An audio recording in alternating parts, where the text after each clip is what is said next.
children dying? What about the children crying? What about the kids? Don't forget the children. Tell them about the children. What about the children crying? Yeah, digging, scratching, working, struggling, hoping. Some is hustling, every man hustling. Stay alive, that's the game. It don't matter if another gets slain. Pain, recession, other cats want a war, we got the weapon. People want bombs, so they gon' get them.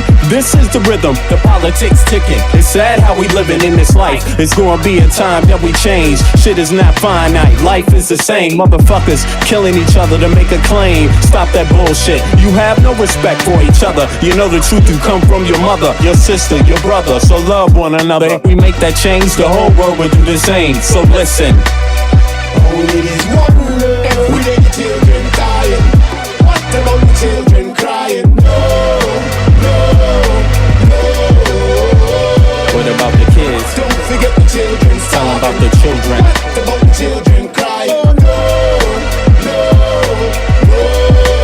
I wish someone would tell me when is the suffering gonna stop. I see time ticking, fuck your watch. There comes a time when man steps to the plate, but it won't matter if your mentality is fake. Where I'm from, we got a system, overcrowded prisons, 2 cents an hour, man. Listen, shit don't change if we keep exploiting each other. One day you find out you only did it to your brother. A homeless mother, a baby, no supper. She got a husband and father, they both love her, but they can't find work cause the people with the power, they got a strange way to govern. Their price tag say nothing. Life is funny, then again it's really not. People dying for what other people got. I asked God if he can come and change the shit. He said, hell no, cause you just gotta change this. Every day the children dying. What about the children crying?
inherited from our harshest past, embedded in our society's identity. But then again, can you tell me that's free?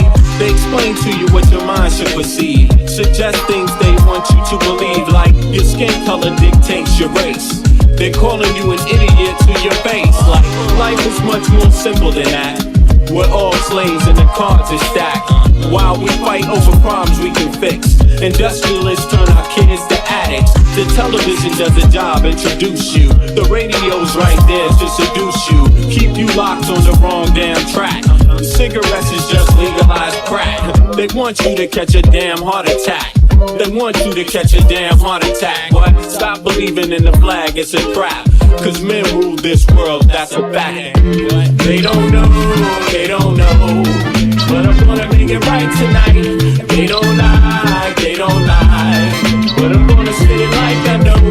They don't know, they don't know. That I'm gonna hit them with the shit. They don't lie, they don't lie. That you're gonna free your mind tonight, tonight, tonight, tonight, tonight. That you're gonna free your mind tonight, tonight, tonight, tonight, tonight, tonight. That you're gonna free your mind tonight, tonight, tonight, tonight, tonight, tonight. That you're gonna free your mind tonight, tonight, tonight, tonight, tonight. If you see a man that needs help, then help a brother. If you see a sister on her own, still love her. Cause life is about how you choose to see it. But you gotta teach people how to learn to see it. The planet's been through suffering many times. We propagate many wars, many crimes. The people need to wake up and stop accepting deceit from their own government's deception. You can't blame the people for needing protection from the government's bad reputation. We need to sing a song called Free the Nation. Cause we done had a whole lot of separation.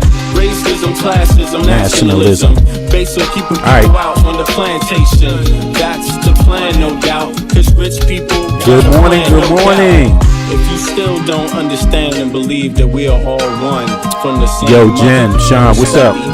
Eric, the same consideration, Fiend, Rafika, Purple Groovy. You need to retire. So the what's new good? generation can take What's good? I saw that message, Sean. Damn. I will. We call Earth home.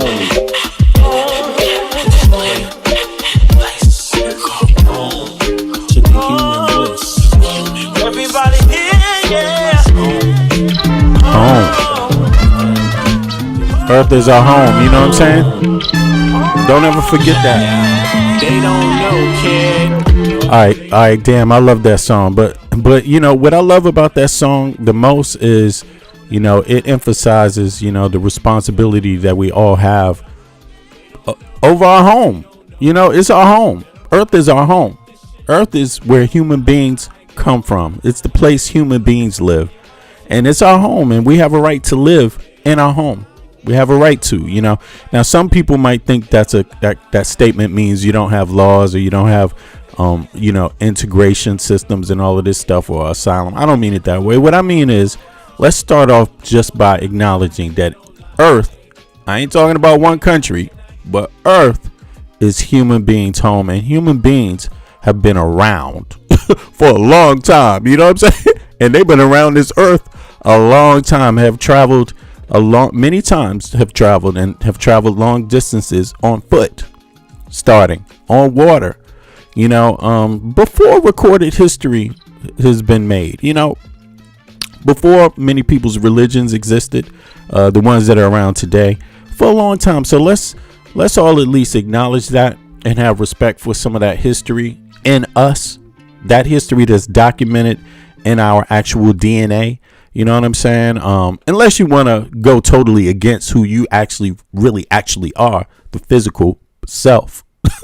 Plenty of people do that. You know what I'm saying? A lot of people try to pick out parts they don't like and shit because it comes from someplace they don't like.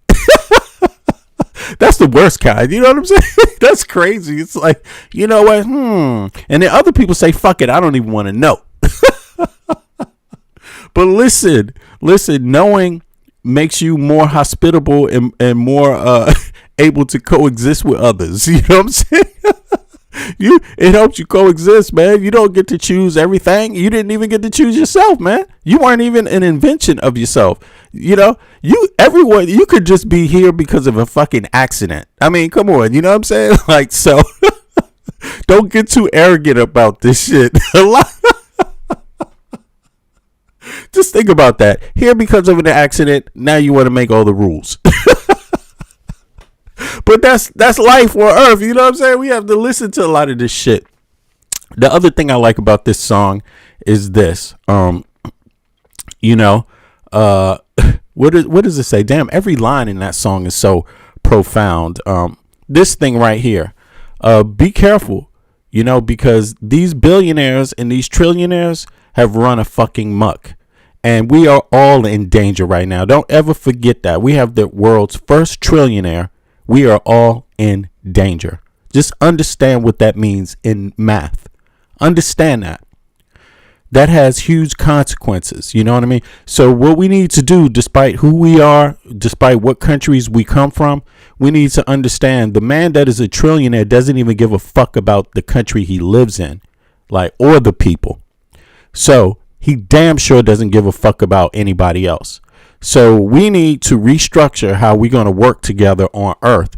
And we got to get past some of these things that, you know, seem to, you know, hold folks in perpetual conflict over peanuts, you know, because your life is in danger. Your life is in danger. Like, if you thought your life was in danger before, shit, you haven't learned anything in the last couple of years, because it's definitely in danger now. Like, it's spread, you know. So just keep that in mind when we politic on the net and when we communicate with each other. Keep in mind, you know, we are related. We're all related. Your skin color does not dictate your race. Keep that in mind.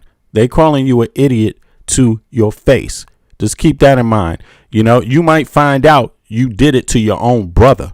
Like, keep it real. Like, keep it real to what you actually really are.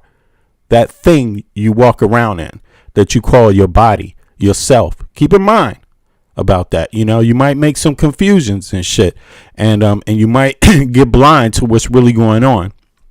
Having said that, we're all the same. We're all related. We're all the same, and none of us are special, right? And none of us, you know, as far as human beings go, it could come a day where none of us exist. So let's try to get past that. Climate change is really fucking with people. Things are happening on Earth. Poison, toxics are happening on Earth, you know, and we need to be responsible for that. We need to stop these fucking people that just are insanely obsessed with fucking greed. And we need to get back to taking care of this planet and its creatures, meaning us too, us also, and the other planet, the other creatures. You know what I mean? Everything else. The only difference between us and the other creatures on Earth is that we pay fucking taxes. And we're supposed to be smart enough to want that shit to work for us. We're supposed to be smart enough. The other creatures don't, at least they don't have to pay taxes. The dogs, the cats, the horses, the cows, they don't have the man on their back. They have another problem, human beings though, but at least they don't have this tax problem. Human beings have a tax problem and the man on their back. Like, keep it real. You know what I'm saying? So we have an added thing, you know. So let's try to keep that in mind when we do our thing out here and try to change the world for the better, you know, including where we sit ourselves. You know, it starts with yourself and who you are. You know, be the change that you want to be. Be that change. I see so many people come, and I'm happy that people come, you know, because that's what it's all about, getting good media. And if people don't come and celebrate it and are not a part of it when it is good, you know, then we don't make things better. You know, we need independent media, and we need good people that want to do good things for everybody, just want to be good, you know what I mean, to manifest something on this earth, wherever we are. Luckily, I'm in a great country, Denmark. I'm welcomed as an American. I've been here for 20 years. You know, I love Denmark. My experiences learning, growing as a person have been astonishing and huge. Just as a person, Denmark has allowed me to grow myself inside. You see what I mean? In ways that being in the United States would not have allowed me to do.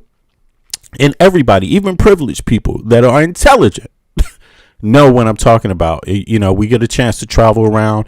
You know, when you get stuck in this extreme version of capitalism in the U.S., it really does stunt your growth, and it stunts your ability to see all the time. It becomes like this, like a horse with these blinders on. And those of us who are a little privileged, at least we got off to an early start knowing that. My father, by the way, used to tell me, and I used to be confused about it all the time. He used to tell me just out of nowhere, like, you know, a poor man can travel anywhere. And I used to be like, why the hell is he saying that to me? Like, what the fuck? I used to be like, that's a strange thing but why me? You know what I'm saying? Why is he saying that? But I realized he just wanted to let me know that he understood the bullshit. He came from the bullshit. He's traveled around. And guess what? When you feel like something is bullshit, it is because it's bullshit. You don't have to worry. Go somewhere else and find out. Just because people have 5 fingers and 2 eyes does not mean they live and believe in the same things or govern the same way. As you found out, the United States does not govern like a Western country. It does not. It does not share those values. They are gone now. They have been gutted. Human rights, civil rights, democracy, a respect for democracy, out of there. The respect for the Constitution, out of there, totally. How do we treat our women in the United States? They die early when you compare them to the rest of the West. They die early. Okay, they die giving birth. You see what I mean? And these motherfuckers are like, yeah, you shouldn't have an abortion. Don't you have an abortion? That's against Jesus Christ. Have you ever met Jesus? Have you ever really read the Bible either? You know what I'm saying? Like, a lot of these people have these extremist ideas and they can't even fucking really read. And they're not serious about it, because at least if you were serious about it, you would actually compare it to some other historical data and do some comparative study to match out what is realistic, what's not realistic, what makes sense, what doesn't make sense. Oh, and is there something bad in here too? Well, let's extract that bad so we don't manifest it and continue it. Even the damn Pope came out and apologized for slavery. Yeah, you can do that. You don't have to be a Christian and still try to justify slavery.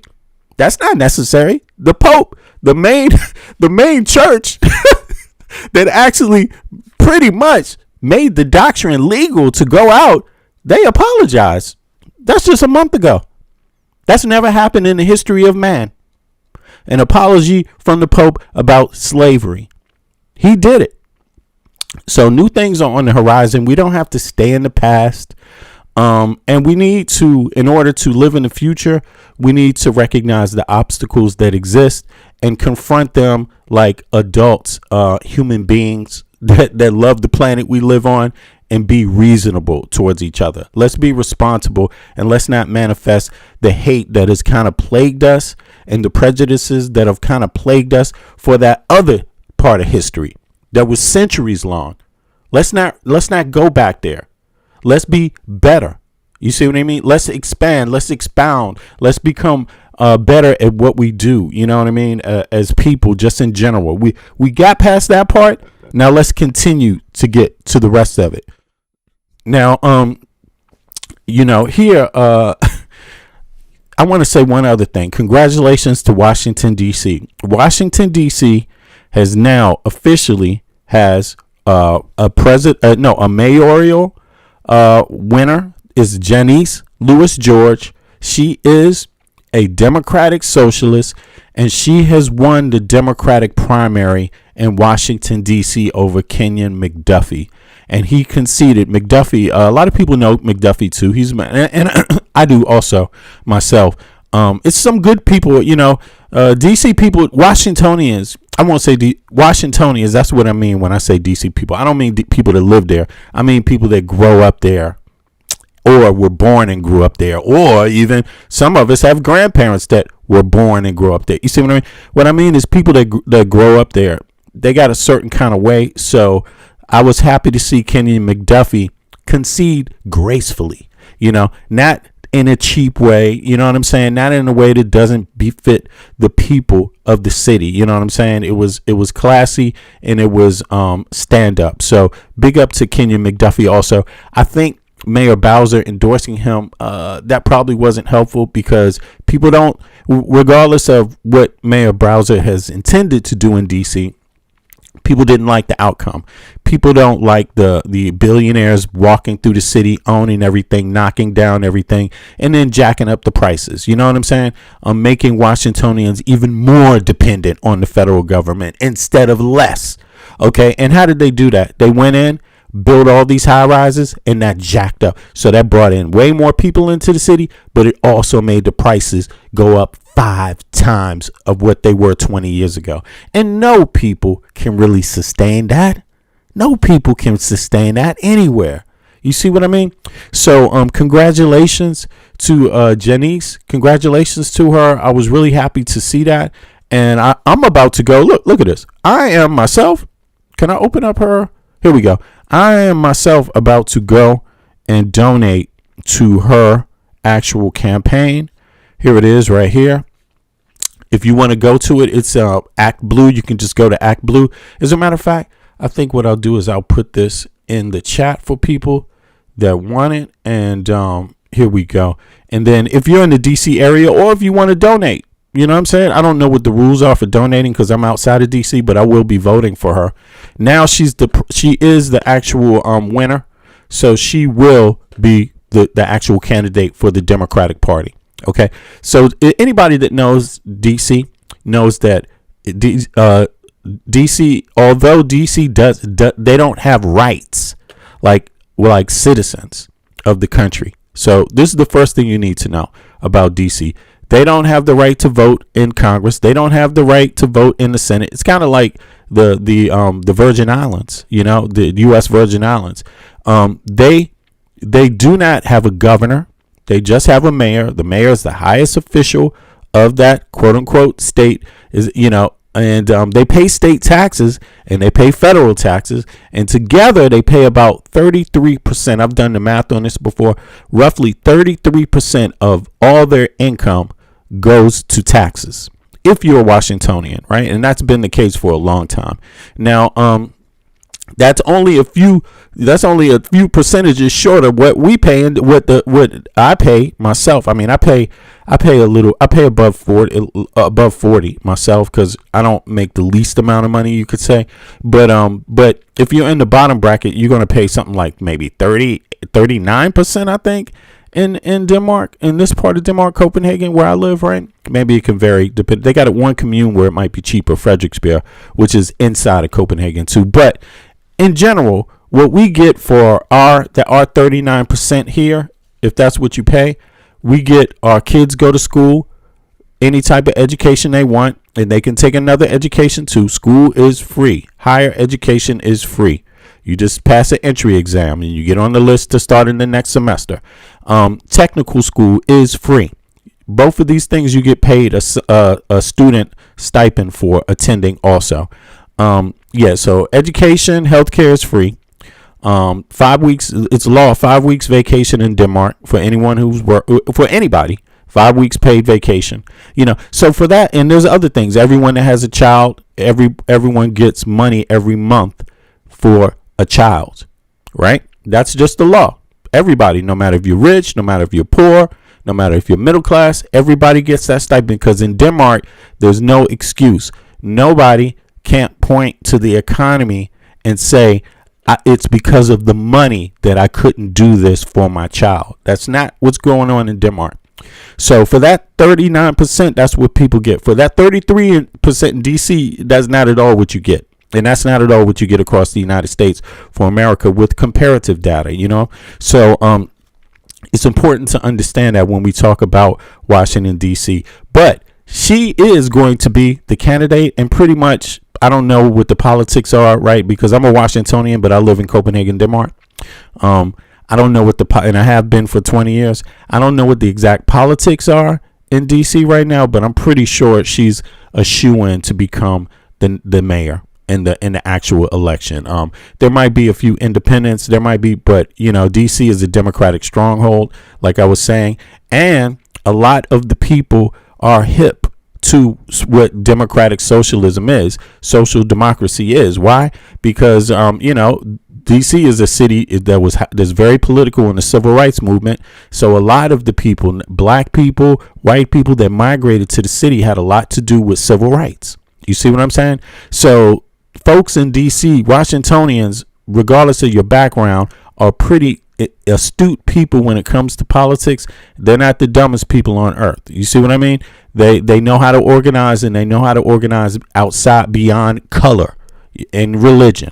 You see what I mean? And gender and sexual orientation. People in DC organize outside of that, and they have been for a very long time. So just so you know, so I'm very happy to see a Democratic socialist become the nomination, or the one that's going to run and likely be the next mayor. So I'm going to donate to her this a little later today. I'm going to actually do it. But big up to her and good luck to her campaign and everybody that supported her. You guys are on the right track. I hope this is I hope the rest of the country follows suit, because Democratic socialists are economists. They're very practical about the economy, and practical about the fact that the economy needs to be spread out. It needs to affect everyone. It needs to include everybody, not exclude people. It doesn't matter how big it is if it's not wide. You see what I mean? And we have a lot of resources, human resources, that we don't use in the U.S. right now that are just going to waste. So we need to find a way to get people involved, but also in a humane way, in an ethical way, in a way that fits the needs of the actual people. Right. So big up on that. Now, let me see. Let's get on with the regular news. Here we go. Let's see what's up with this. This is crazy. Of course, you know what it's about. It's more Trump, right? And there's a lot of shit that just keeps coming. We got Trump, we got Hexet, we got what else? We got Pete Hexet. Damn, we have White House assistants tripping the fuck out. We got Secret Service. We got and then there's more to come. There's also Russia, and big up to the New York Knicks, in case I didn't say that. Anybody in New York, big up. I'm celebrating with you all. Y'all some hardworking people, and so I know what it's like, what it means to New Yorkers to have a victory too. It's got to be like what it's going to be like for Washingtonians to have a Democratic Socialist president. It's going to be a fucking march. People are going to be marching in the street in D.C. if that happens, and Lord knows I'm going to do my best to make sure that happens. But let's get on to the rest of the news right now. So Axios' Mark Caputo just sitting down with the president in Trump's first interview since he signed that agreement with Iran about 24 hours ago. Here's some of what he said. What have you learned about not just the exercise of power, but the limits on your power as a result of the conflict? There are no limits. No limit. No, not. I haven't learned that lesson yet. I know there are, but there are no limits. We defeated them totally militarily. I did a naval blockade where not one ship was able to get through. Some tried. They didn't. It didn't last very long. And it certainly And what about that reflecting pool again? brought Iran to the table more than before. However, beginning a conflict, you had talked about you only wanted unconditional surrender. And the MOU doesn't look like unconditional surrender. Well, it really probably is unconditional surrender. It is? I think so. You heard the incredulity in Mark's voice. He said they since when is this shit? Has anybody heard fucking Iran give an unconditional surrender? Where's that news coming from, yo? This is why this is the problem with Trump, man. He just says stuff that isn't true. He makes it up as he goes along because the man is a narcissist. He is afraid to be wrong, and he's wrong all the fucking time because he doesn't do any homework. He doesn't know any fucking thing. It's but in any case, this is the mindset of the control. This is what's controlling the U.S. A man that doesn't know a goddamn thing about anything, propped up by oligarchs. That's your reality right now. So if you don't like how shit is going, you shouldn't actually like this better than you like Biden. But for some of you people that are just that sick in the head, let's just say, why do you like this better than Biden? I'll start off right there. Tell me in the chat, and not to say you do, because a lot of you fucking don't, because if you follow with me, most of you don't, but let's just say the 10-15%. Why the hell do you like Trump better than Biden? Do you like Trump better than Biden? If you like Trump better than Biden, put a 1 in the chat and tell me why. 1 and then tell me why, otherwise I can't read it. Put a 2 in the chat if you're like, fuck no. And you don't even have to tell me why, because that's going to take too long. Why is going to be like a fucking book. For the people that don't like Trump, just put a 2.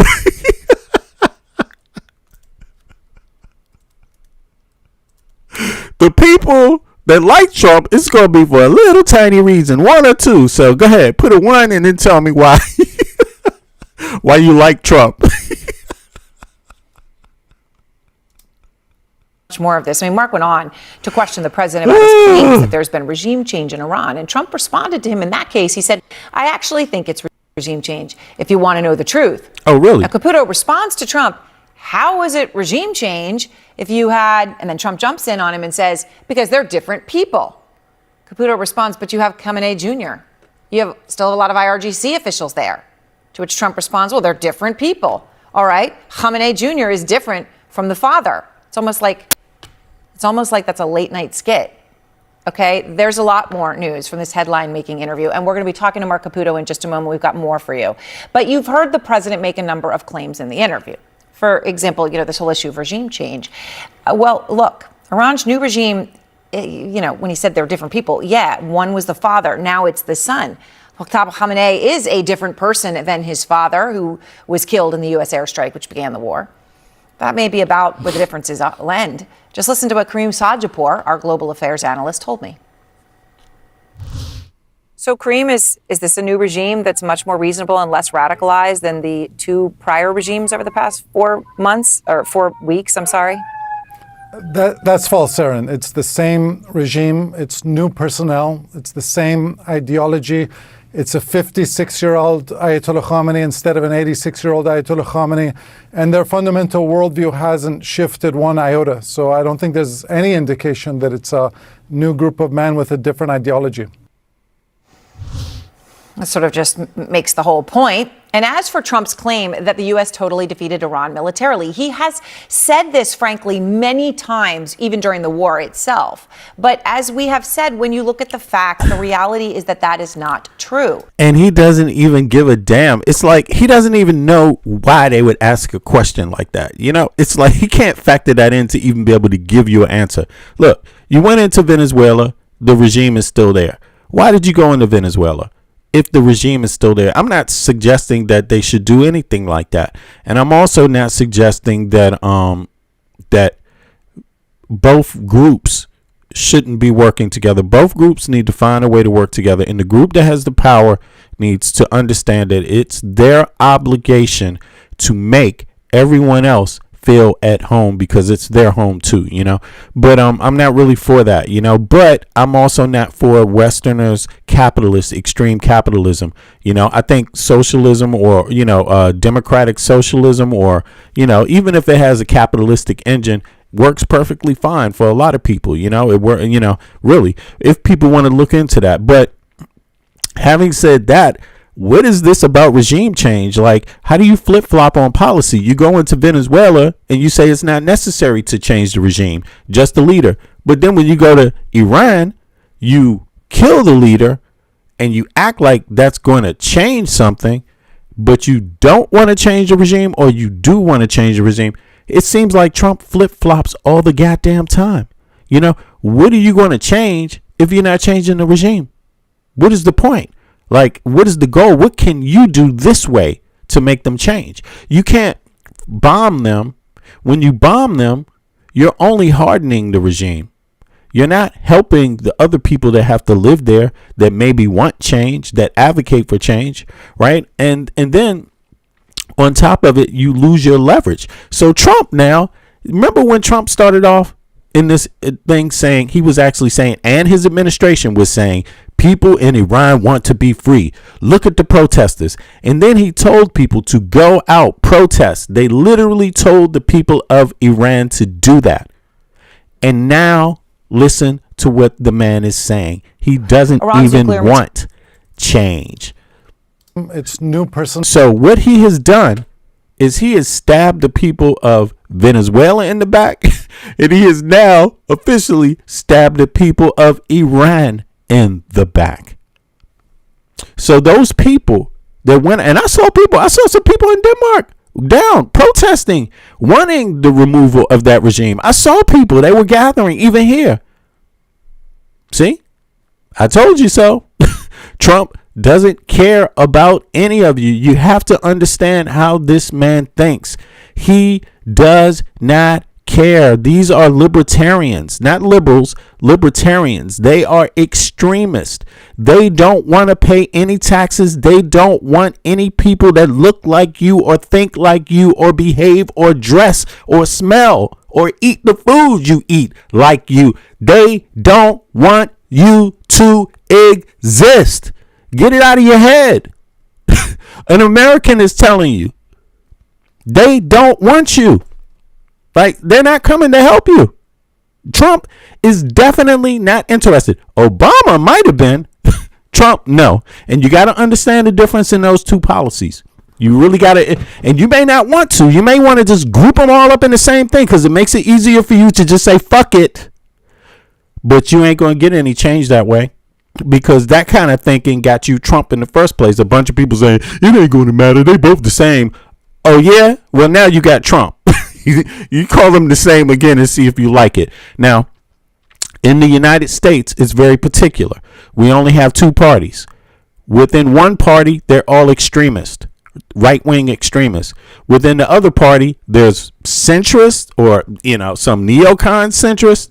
And then there's a growing what I call real democratic movement, because democracy really, if you're not including everybody in the society and you're not thinking about everyone in the society and you're not finding ways to get more people playing a role in society, right, in a healthy way, if you're not willing to work with those people, meet them where they are, then you're really not democratic anyway. It's not just about your vote.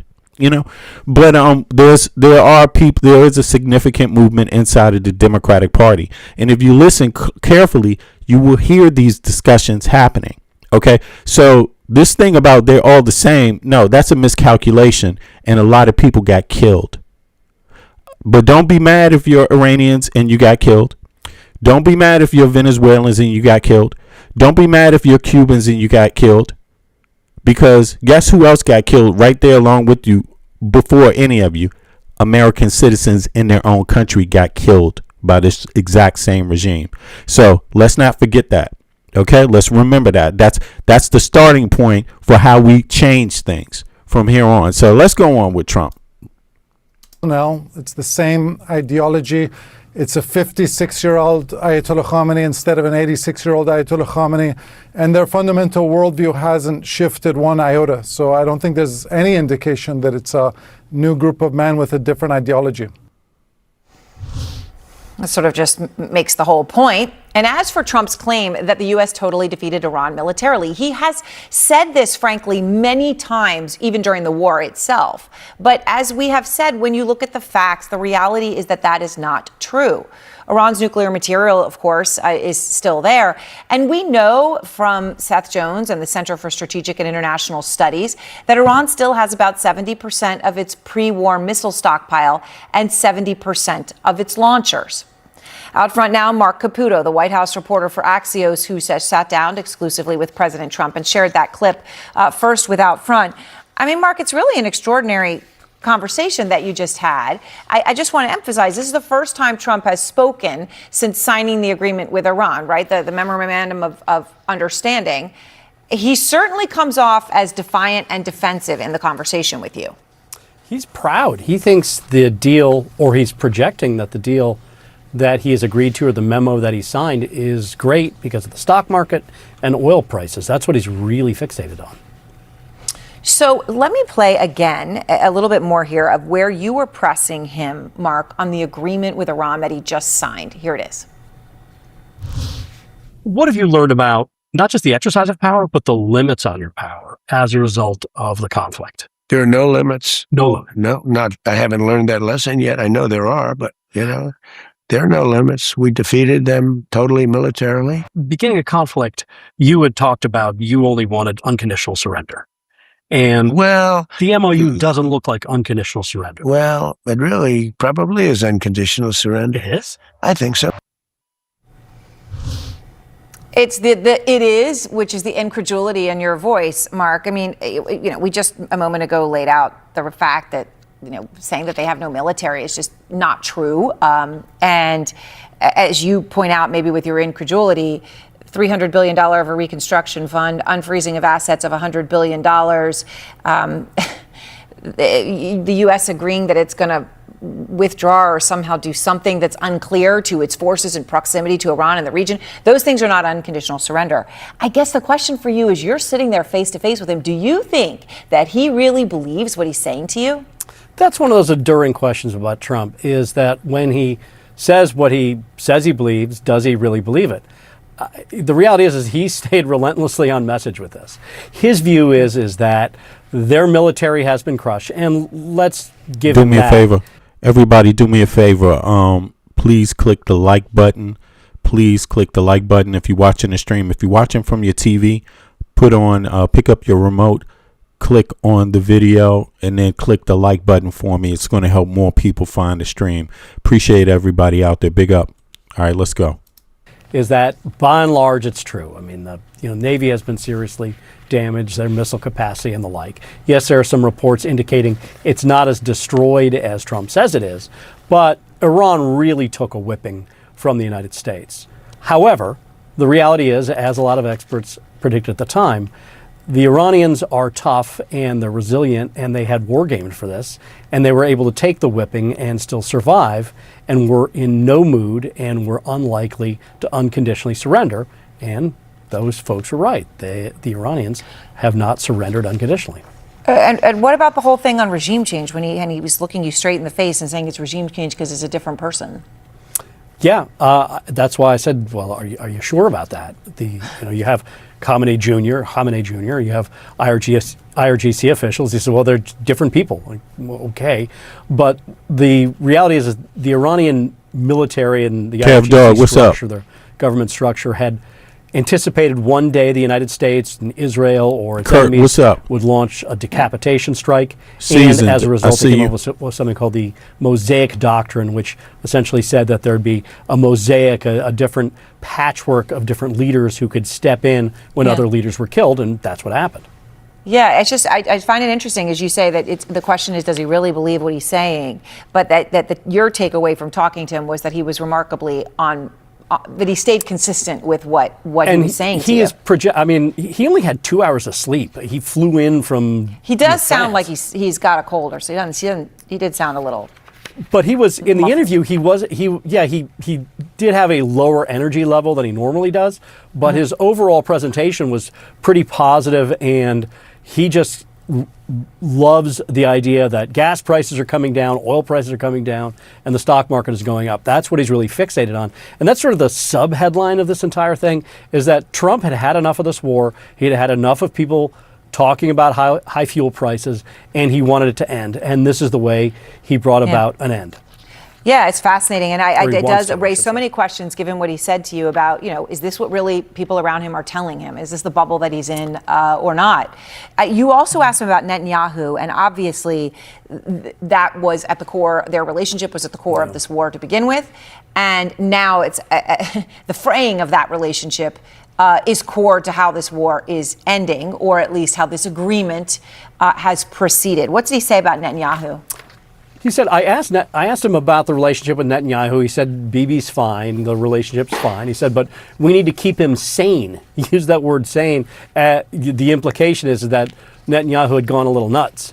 And I asked him, how are you going to keep Israel from attacking Lebanon? And the subtext of that was, and sort of messing up this deal with Iran, something that Trump had lost his temper with Netanyahu over a few days or a few weeks ago. I've lost track of time. And Trump just said, they'll do what I say. That Israel loves me, and what I tell them to do, they will do. So we're going to see if that sticks.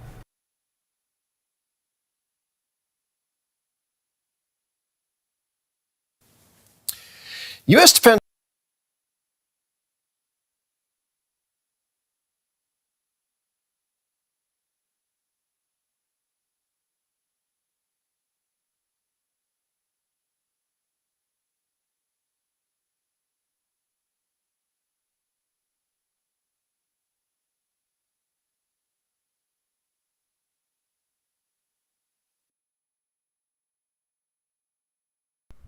Sorry about that. I could see my audio wasn't on. All right, so look, this is the thing. All Trump had to do was asked, because it's a very important question when you're coming in office. Use the other presidents that are alive. Ask them, how do I deal with Bibi Netanyahu? Because obviously this is a situation where tensions haven't just risen for the first time between the United States and Israel. You see what I mean? It's not the first time. So, but the difference is that smart leaders don't telegraph everything they do. That's stupid. But Trump is a telegraphing motherfucker. So he makes everything that normally wouldn't be that dangerous way more dangerous because he telegraphs everything. A lot of people think that they know how someone like Obama thinks about Bibi Netanyahu. They think they know what Bush thinks about Bibi Netanyahu just because they go by the words that they say. And that's kind of not smart, because if you've been listening closely to every American president, they say almost verbatim the exact same thing. There's nothing original. It's the United States stance, because the United States wants partners to exist in that area, right? They may not speak because of their own politics. They may not speak about their true stance with Egypt or their true stance with Saudi Arabia. They don't speak the true stance about none of it. Really, that's not normal, right? But Trump, anyone could have told Trump what he's figuring out now, which obviously he didn't know, because it doesn't make any sense. If you start a war, first of all, he should have known Bibi Netanyahu thinks he's a bitch and is going to take advantage of him because he's watched you and he knows what you're thinking. So, right, and then secondly, he should have thought that obviously the reason why you tell Bibi Netanyahu to stop and you take charge of the situation and you make both parties meet, right, and you hold both parties responsible for whatever they're doing, right, in terms of attacking each other, right? Then the reason why you do that is because who does it harm if you don't? It harms you and it harms everybody else by default. So that's the actual problem right there. You know what I'm saying? So you need leaders that can stop these. Now, Obama found a way to get them to not do this. Bibi Netanyahu and check my phone, and Bibi Netanyahu and Iran, right? The Ayatollah. They've been through this before. It's not the first run around. But for some reason, Trump, he just let Bibi Netanyahu take the lead and tell him what he's going to do, while the American taxpayers are really giving Israel money, weapons. I'm sorry. He should have come down on Bibi Netanyahu over the telephone, even if it's private, and told him, listen, motherfucker, you better stop right now. Like, that's what you're supposed to do in private if you have some brains, right? So obviously Trump didn't do that, because the people that give them all their weapons are the United States, and we can stop any time. So we have that leverage over Bibi Netanyahu. Now, what happened when Biden was in office? Iran already showed that it's not going to just take anything. It's not going to just play no role in the region. I mean, that's what they want. They have Russia backing them. They have China backing them, right? So, but you could see Biden did not attack. He didn't attack Iran. You see, actually, he did more stop help Israel with their defense. And that was pretty much the agreement that they had. Defense, not attack, not aggression against it, but defense, right? And it's clear that Trump wanted to change that approach to attack, denuclearize, bomb, kill leadership, these kind of things. And what people are saying now is that not only does it not work because it's stupid, because Iran is nothing but mountains, they know you are not coming there with a ground force to remove them. They know that. It doesn't take a genius to figure out. You couldn't really do it in Afghanistan, and they were barely armed. And you're definitely not going to do it in Iran. That would be stupid. That's a waste of human manpower. It's a waste of human manpower. Like, who thinks of this? Yeah, we're going to go in and we're going to remove them physically on the ground. We're going to send our soldiers there. You see what I mean? So, Yeah. So in any case, again, pay attention to detail. It's about detail. It's not about generalizing. It's not about whether I like Trump. It's about what he actually does. It's not even what he stands for is an issue, but it's not a surprise what he stands for. It's what he does that is the issue. And it's the same thing with any president. You know, I'm not going to have my favorites, but I'm also going to pay attention to what they do and acknowledge the facts openly about how they are different and what their flaws are. But I'm not going to just say, they all the same. No, that's not what I'm going to do. They're not all the same. They move differently, and they create different circumstances. But having said that, is Trump's failure to blame? And you usually blame the president that's in power. Put a 1 in the chat if you usually blame the president that is in power. I will put a 1. If you watch it from your TV, pick up your remote and put a 1 in the chat too, because that makes rational sense. Yeah, I'm gonna wait to see how many rational people are in the fucking house, because I don't know who else to blame if I'm not blaming the motherfucker that's in charge and the administration that's in charge. And what the fuck am I doing here? Okay, so hold on. Thank you for identifying yourself. Let me just boom. Get that one out of here. And again, when the chat is open, just to explain the rules, when the chat is open, I only want people, when I ask a question, that's the trade-off. You get to argue in the chat with whoever you want to debate with. But if I ask anybody a question and you do something outside of my question, I'm sorry, I don't like that. I'm here collecting my data too. So there's only 1s and 2s that count right now. And then you can say anything else you want. You know, I'll just time people out for 5 minutes, and then, you know, hopefully people will get in the groove with everybody else. Now, so far, I don't see too many people that, I saw 2 people that they didn't want to say 1, but they decided to say 36 and 25. I got you. That means you don't agree that the person in charge is the one that takes the blame.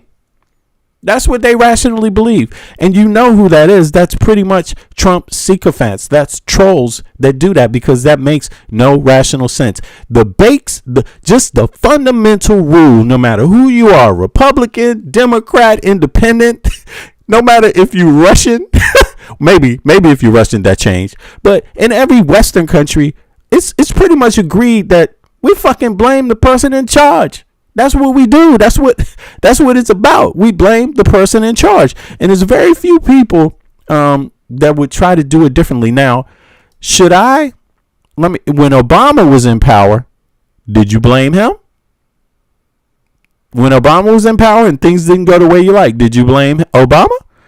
Or do the rules only change when the question is posed to Trump? Yeah, we know what it is. But in any case, here's another person of Trump's regime.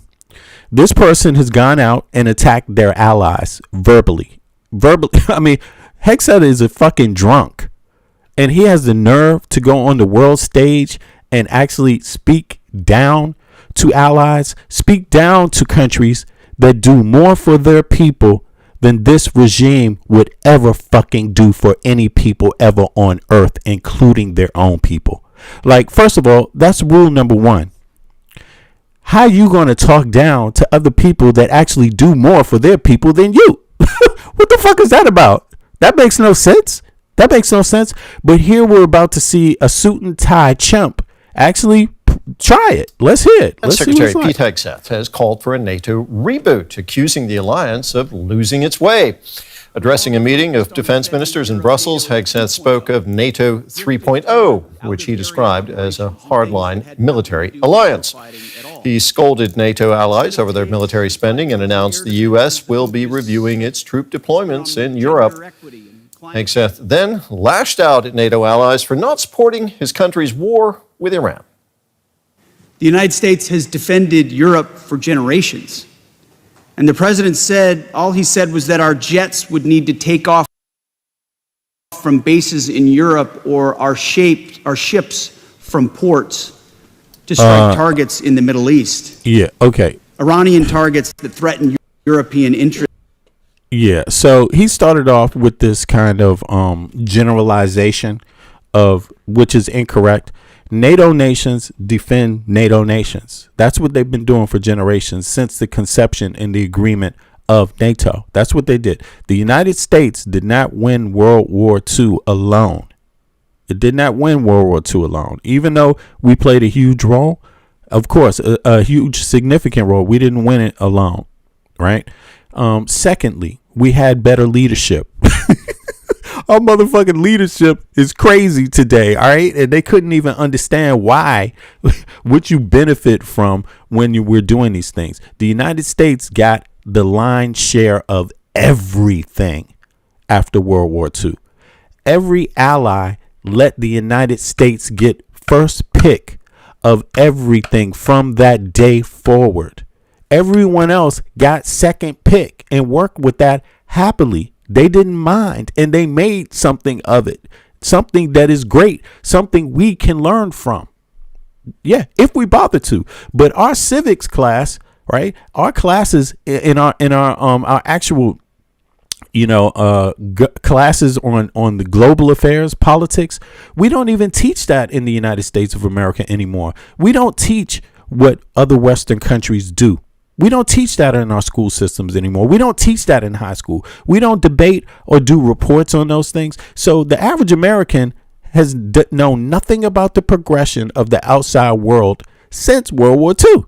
Like, they know nothing. They can't recite nothing about it, period. And Hegseth doesn't know. Really, he doesn't know. And let me tell you, Hegseth is the perfect person to look at and ask yourself, I'm not talking about his looks, but in terms of his character, examine his character and understand that this is what it's like to have a person of no principle inside of your government, taking a check, getting money on the side outside of his government role, right, to do something for billionaires. That's what he's doing. And he should not be over here lecturing NATO nations, because everyone in NATO knows that the American people are fucking screaming right now, pissed off at their own government. And these guys got nothing better to do but to try to play this game like Europe doesn't have fucking television, like Europe doesn't have cable news, like Europe doesn't see any of this shit. No, Europe sees it. They have reporters. If you watch European news, it's motherfucking European reporters in DC right now talking about shit, interviewing people. Americans just don't see it because you guys don't get that news, man. So these fucking Americans, they so cut off. They get CNN, motherfucking Fox News, and they think if it doesn't exist in there, they don't know nothing. Nobody knows nothing. No, Europeans know more about you than you know about them in every way. They know more about your culture. They know more about your politics, man. They know it inside out. Okay, they know it in a very well-rounded way. They know the data. They know the numbers. They know. They can qualify and quantify. Okay, it's you in America that don't understand what they think. And this motherfucker is so stupid. He wants to lecture them like they haven't been shown that they're allies of the Americans. Europeans have always shown that they are allies of Americans, not just the government, but the goddamn citizens. If you travel a little bit, you would know that. Okay, I'm telling you, as an American living outside of the United States of America, I'm just telling you, you may not want to believe me, but I can only go on my experience. And my experience in Europe has been over 20 years now. I'm from the capital of the United States. I live in the capital of Denmark. Okay, so I'm sorry, but as far as me, this person here, a person that looks like me, right? Danes have been perfect, and I don't mean looks in just one way, but a person like myself, no, man, no. Danes are not stupid, and Europeans are not stupid, and they are literally doing more for their own people than our government has done for them. And I'm not just talking about Trump. Okay, we have some backwards politics in the United States of America that has to be addressed from this point on. We cannot stay in the same shape we were again. It has led to this catastrophe that we are in now. Okay, we must reform and become more like European government. I'm serious. If you got to generalize, that's the statement I will use. And if you want to be really fucking progressive, You might want to become more like Denmark, the country I live in, because they have one of the most progressive tax systems, right, in the West. Okay. Strong economy, capitalist economy, booming economy. You see what I mean? But the economy reaches a wide vast of days. It reaches more of the population than the U.S. economy reaches its population by far. There's no comparison. Women live longer lives in Denmark. Men live longer lives in Denmark.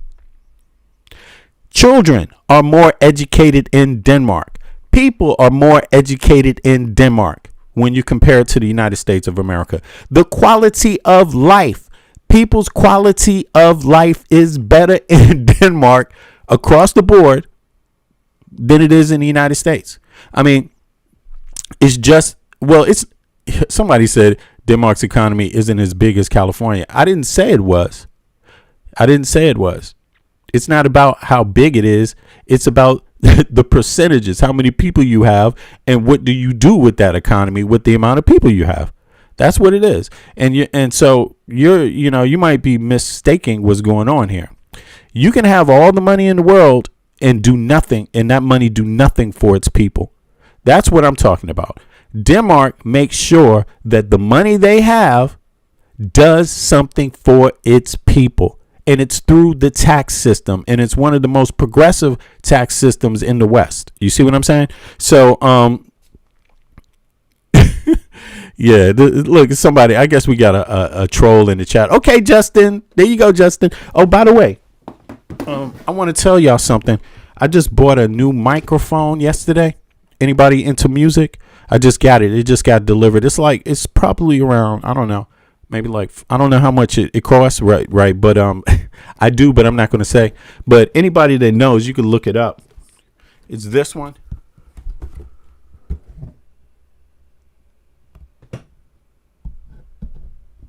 Something like that. Let me show it to you. It looks real nice. Yeah, I'm about to record a lot of new music with some folks. And I had to upgrade my mic. You know what I mean? But it comes in a little case like this. You know what I'm saying? And what is it called? It's called the MXL CR89. It's made by MXL. Yeah, it's an MXL mic. That's what it's called. The company is called. You can get it from mxl.com. Right. And since I make music, you know, I thought I'd show you guys this mic. This is the top mic for artists. If you want to know how to record your music and you're a vocalist or any other kind, it records, you know, instruments also. This is the top mic you can get right now in the industry. This mic, it competes with the best mic that existed, which is like $10,000. This mic right here. Yeah. So big up to that. And you know, of course I live in Copenhagen, Denmark, so I had to have it sent to me. But luckily they have a distributor here, you know. So Denmark is kind of moving. It has probably the top transportation system in the West, right? It has loads of other things. 80% of its power lines are buried under the ground, right?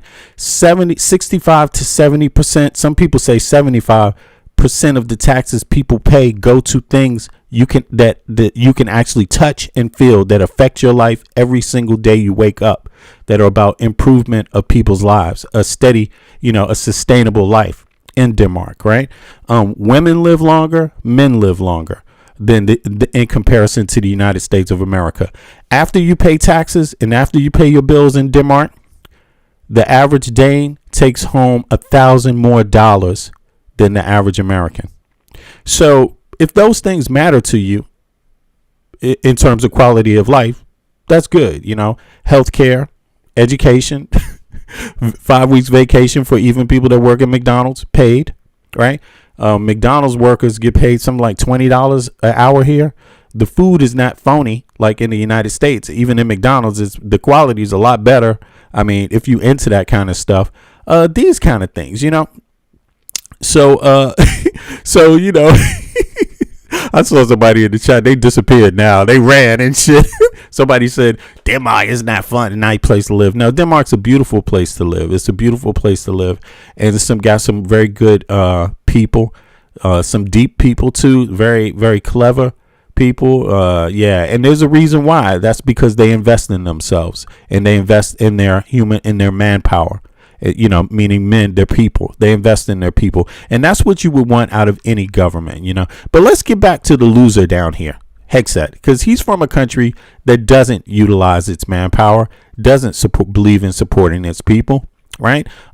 Basically only works for the oligarchs, right? He's got the richest man on earth, lives in the United States. He's a trillionaire, the first trillionaire to ever exist.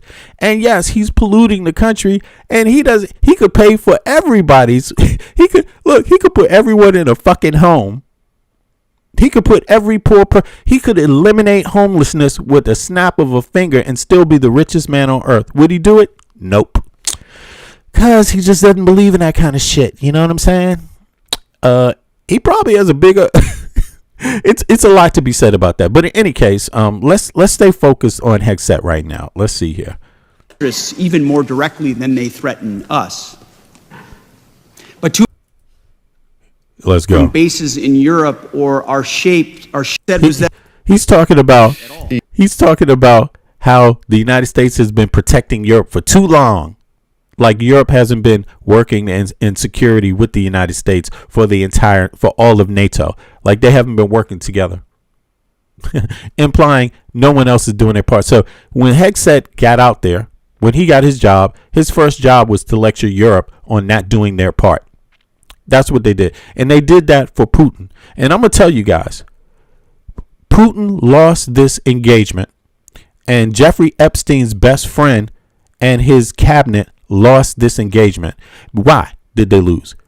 Because Europeans aren't stupid. They saw Jeffrey Epstein's best friend and what his plan was. His plan was coupled together with Putin's to break up NATO, and it failed. Okay?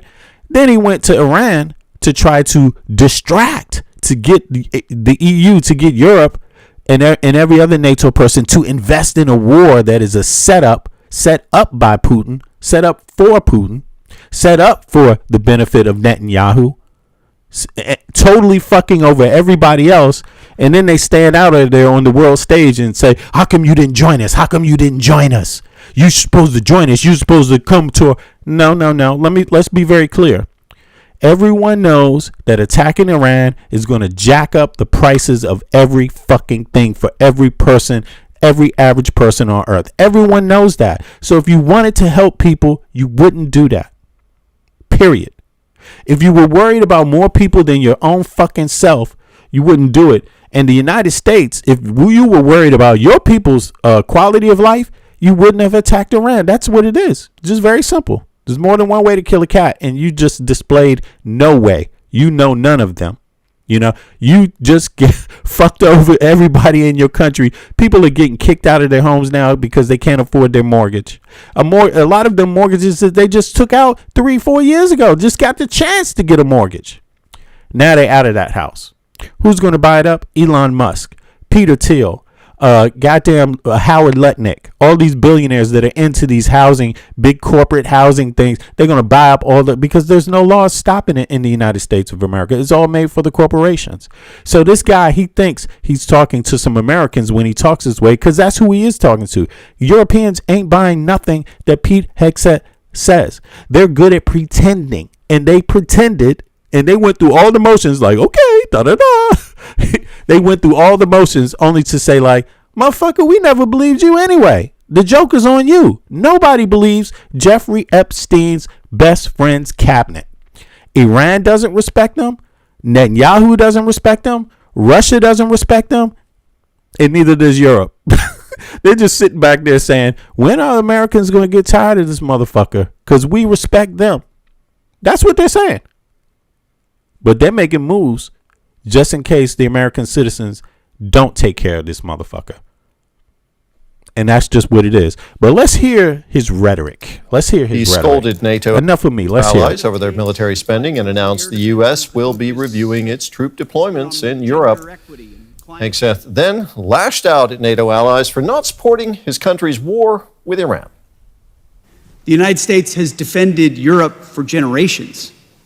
And the president said, all he said was that our jets would need to take off from bases in Europe or our ships from ports to strike targets in the Middle East. Iranian targets that threaten European interests even more directly than they threaten us. But too many of our allies... Listen, American people, American citizens, don't be misled by that statement. Don't be misled by that statement at all. Europe has 450 million people. That's in the EU alone. The United States has 350 million. Right. So what does that mean in terms of power and the ability to generate force when they choose a direction? What does that mean?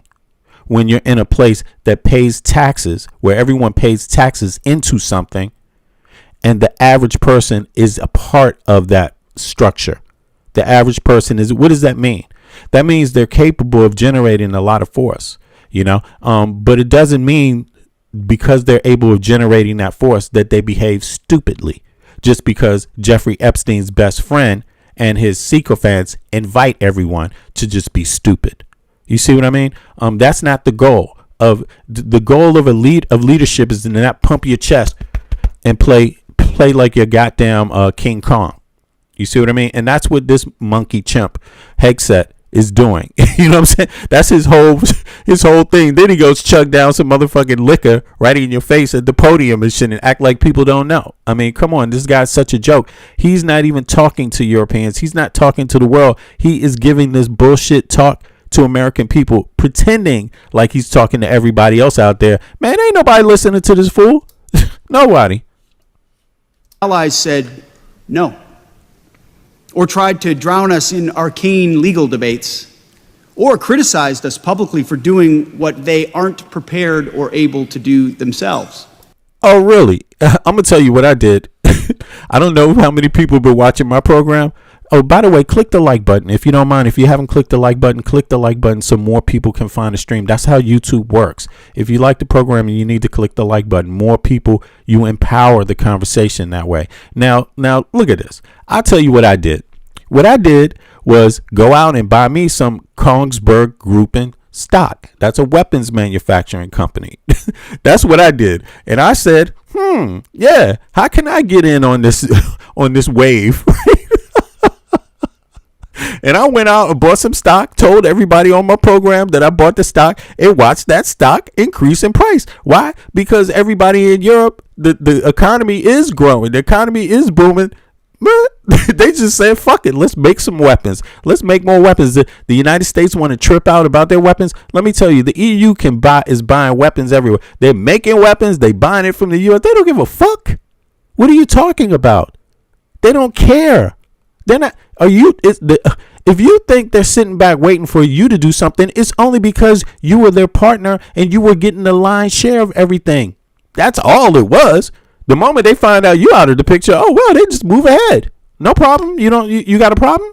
You don't like it? You don't like the getting the first line, getting the first pick on everything? You don't like that anymore? Okay, we don't have a choice. But we don't have a choice but to just invest more in our weapons manufacturing. Okay, let's do that. The other thing, look at how it didn't work out. Look at Ukraine.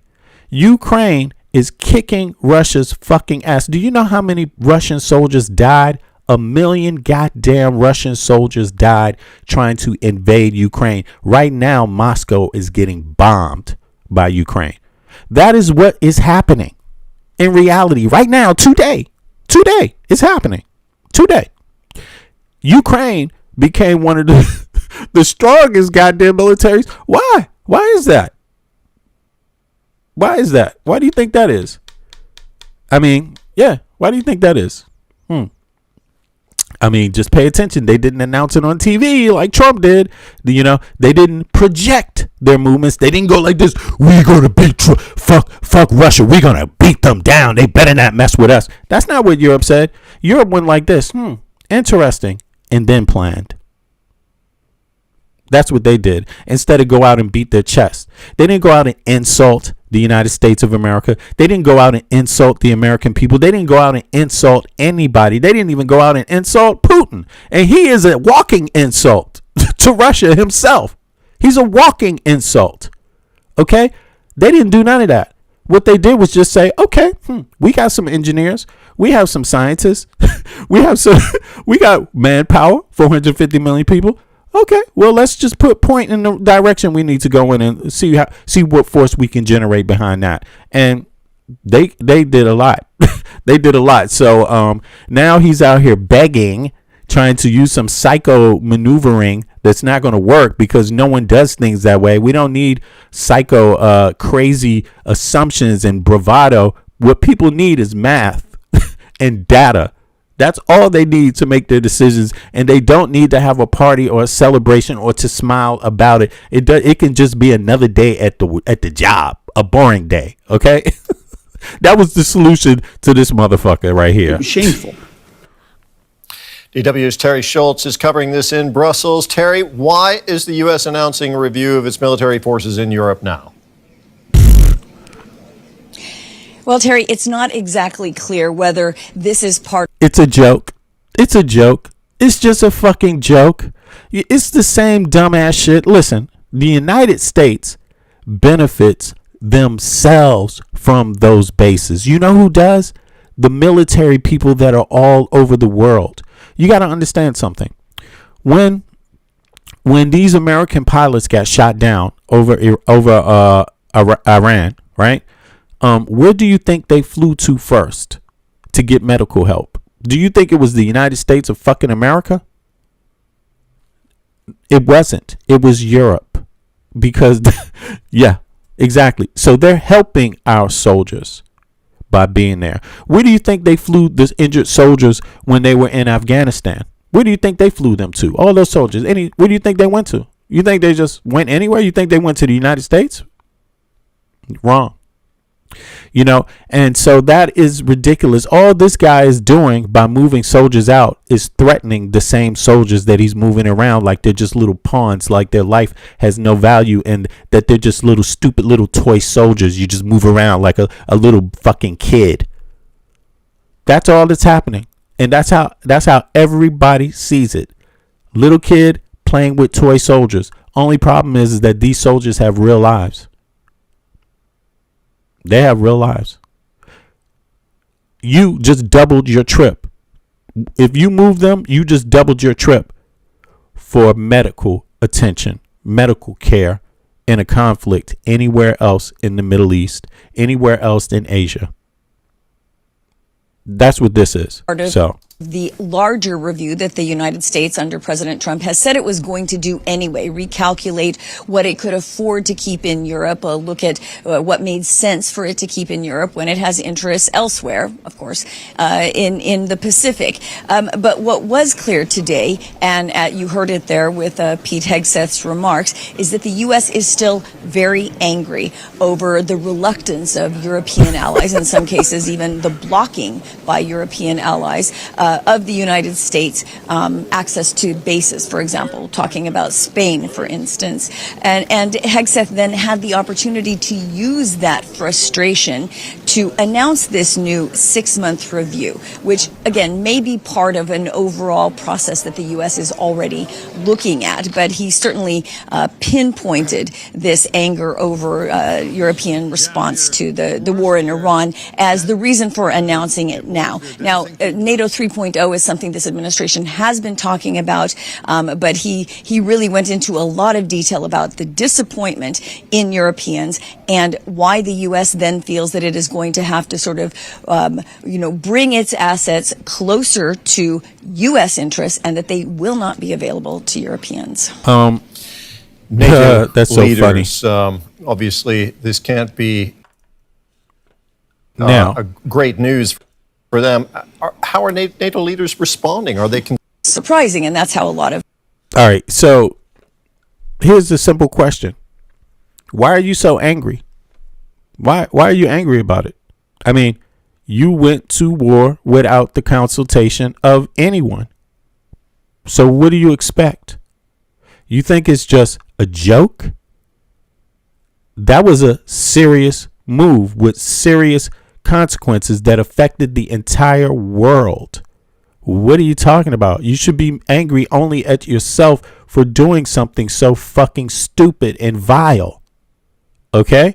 What he did was something that put everyone else in danger. That's what he did.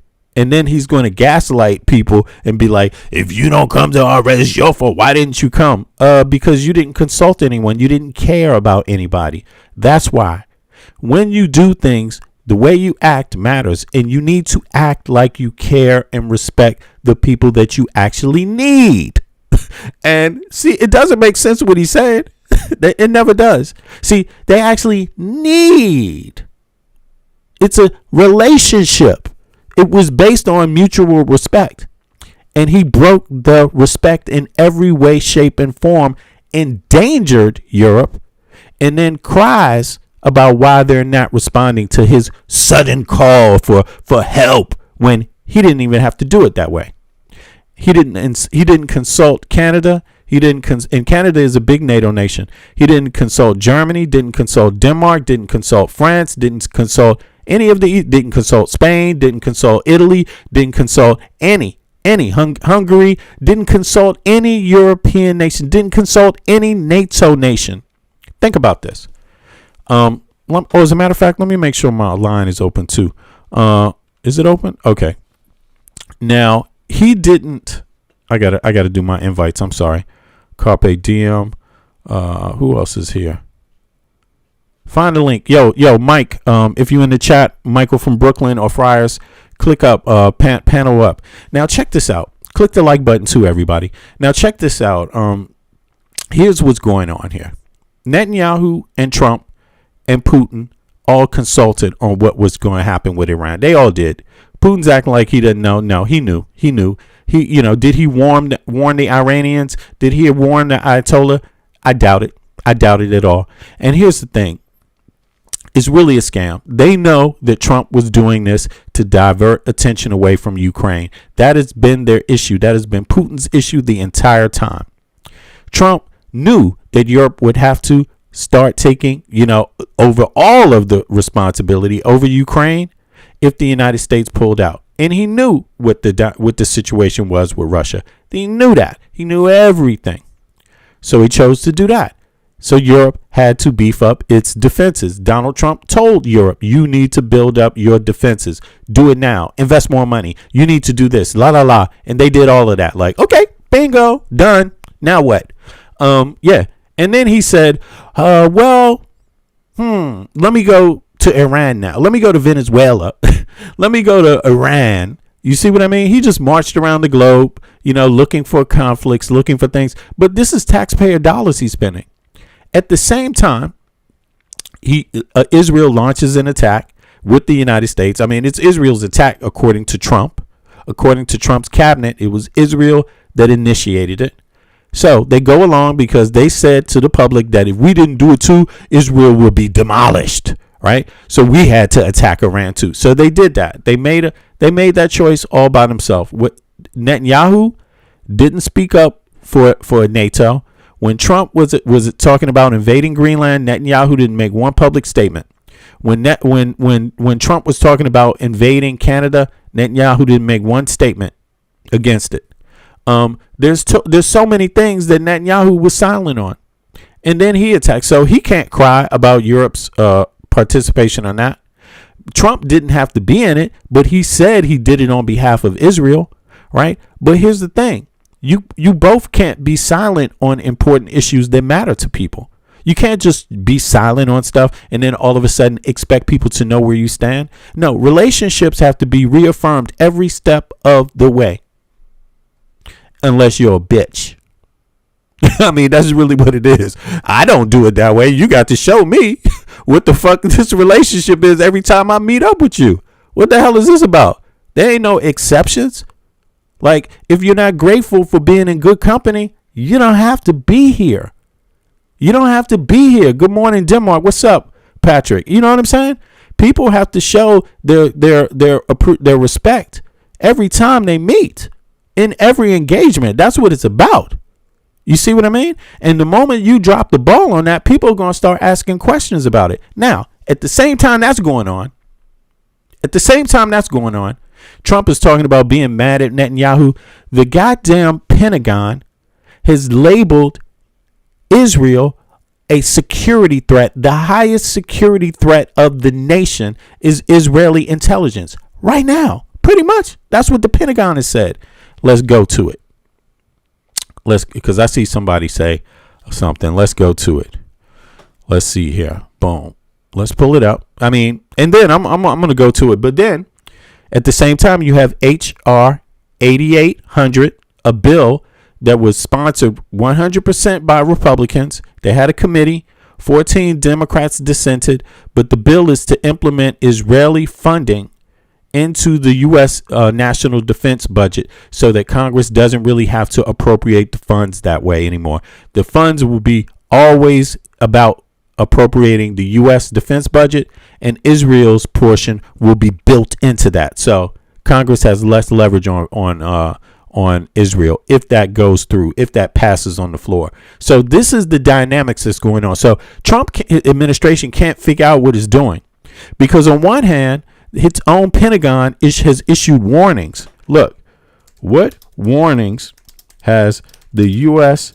Pentagon issued about Israel recently? And their, what do you call it? Spying and espionage. Like, this is serious. The same time this is going on, Trump is talking. Here we go. Let's pull it up on the screen. Yo, click the like button, you guys. I only see like 30, 50, it's 100 and some 50 people something watching. Please get the likes up. Please. It helps everybody. It helps me, right? Since I'm doing this for free pretty much, but it also helps the conversation. It's important times that we live in. So you're not going to get this kind of commentary from a person with this background in this situation with this many, data points connected. So I just want to let you know, please click the like button. Now check this out. For your information, right? This is the deal. In early June 2026, major U.S. media outlets, including NBC News, the New York Times, reported a major internal shift regarding Israel with the U.S. defense community. Here are the details. Pentagon warning. The threat level upgraded to critical. The Pentagon's Defense Intelligence Agency. Matter of fact, I'm going to do something. 2 seconds. I'm going to do something. I'm just going to let it play. You guys can listen to it. Let's hear. I like the voice anyway. Let's In early June 2026, major U.S. media outlets, including NBC News and the New York Times, reported a major internal shift regarding Israel within the U.S. defense community. Here are the key details of the Pentagon's warning. The threat level upgraded to critical. The Pentagon's Defense Intelligence Agency, DIA, reportedly issued an internal message raising Israel's counterintelligence threat assessment to critical, its highest designation. According to a 7-page intelligence document, the DIA assessed that Israel's ability to conduct human espionage and technical collection against U.S. targets had reached an alarming level, moving far beyond what is normally tolerated between close allies. Target of the espionage. The warning stems from concerns that Israeli intelligence agencies are aggressively targeting senior U.S. officials to eavesdrop on the Trump administration's internal deliberations regarding Middle East conflicts, specifically regarding the war and diplomatic negotiations involving Iran and Lebanon. Specific high-ranking U.S. officials identified as potential targets of this surveillance include Steve Witkoff, President Trump's special envoy and top negotiator, Elbridge Colby, Pentagon policy chief, Michael P. Dimino IV, a senior Pentagon Middle East official and deputy to Colby. What triggered the warning? According to intelligence sources, several specific incidents sparked the sudden escalation. Most notably, American defense and diplomatic personnel operating in Israel reportedly discovered surveillance software capable of tapping communications installed on their phones. One senior U.S. official went so far as to describe Israel's recent intelligence gathering tactics against top American officials as unhinged. Consequences and reactions. New security protocols. While daily high-level intelligence sharing between the U.S. and Israel regarding the Iran conflict has not been cut off, U.S. officials traveling to Israel or meeting with Israeli counterparts have been ordered to take extreme precautions, such as using disposable phones and highly secured computers. Denials. The Israeli embassy in Washington strongly rejected the reports, calling the espionage claims completely false, and stating that Israel does not gather intelligence on U.S. government officials. Oh, really? Okay, that's interesting. Why wouldn't you do that? I don't understand that. Why wouldn't you? I mean, that doesn't make sense to me either. Now, so obviously that's kind of like admitting it. But there's another thing. There's this bill that's coming up right now. It's about to go to the Florida House. It's called HR 8800, the NSA bill, right, for next year, right, for 2027. It just left the committee, right? All the Republicans in the committee, in terms of the people who wrote this bill, and voted on it, what's inside of it. All the Republicans in the committee voted for it. It was unanimous Republicans that say Israel's budget, Israel should be integrated. Their defenses should be integrated into the United States' own defense systems. Very simple. Now, it has a lot of details that should be concerning to the American citizens about sovereignty. Details that go way beyond what the relationship has been. Okay, you should be worried about this. Now, so this is going on. Now, let me just go back over to here. I'm going to copy this right here so people see. Right? Boom. Then I'm going to go over here and I'm going to put in here this. And I'm going to say, tell me about section 224. It's section 224 that deals specifically with Israel in the new U.S. defense budget. All right. So here we go. Let's go through that real quick while it pulls it up. I mean, I'm already aware of this, and we've been talking about this the last week. So, but more people need to be aware of this because this is coming. There's going to be a vote on this month in the U.S. Congress, and we need to pay attention to every congressional member that votes in favor of this bill the way that it's written. Okay, what you're about to hear is just about Section 2024. Okay, in the House draft of HR 8800, the National Defense Authorization Act, NDAA, for fiscal year 2027, Section 224 has become one of the most intensely debated provisions. Titled, the United States-Israel Defense Technology Cooperation Initiative. This section outlines a major structural shift in how the U.S. military and the Israeli Defense Forces, IDF, cooperate on military research and technology. Key provisions of Section 224. Section 224 goes beyond traditional foreign military aid by seeking to structurally integrate the defense industrial pipelines of both nations. Key elements included establishing a formal initiative. It mandates the creation of a bilateral framework to accelerate joint research development, testing, evaluation, and data sharing in cutting-edge military tech. Appointing a Pentagon executive agent. The Secretary of Defense, drunk-ass keg breath, Pete Kegbreath is that dude. The Secretary of Defense would be required to appoint a specific official whose sole job is to synchronize, advocate for, and push through joint U.S.-Israel tech programs with the Pentagon. So, Trump administration, they can't figure out what the fuck is going on because on one hand, they're talking about doing all of this. The same people that are acting like they upset with Israel, they're trying to do this with them. The same fucking people. They all know about this. So you just tell me if you want Pete Kegbreath, if he knows what's right. You tell me if Jeffrey Epstein's best friend for 15 years during his most ruthless times in blackmail and sex trafficking and the harm of minors, girls and boys. You tell me if that person knows what the fuck they're doing. You tell me anyone who supports them know what the fuck they're talking about.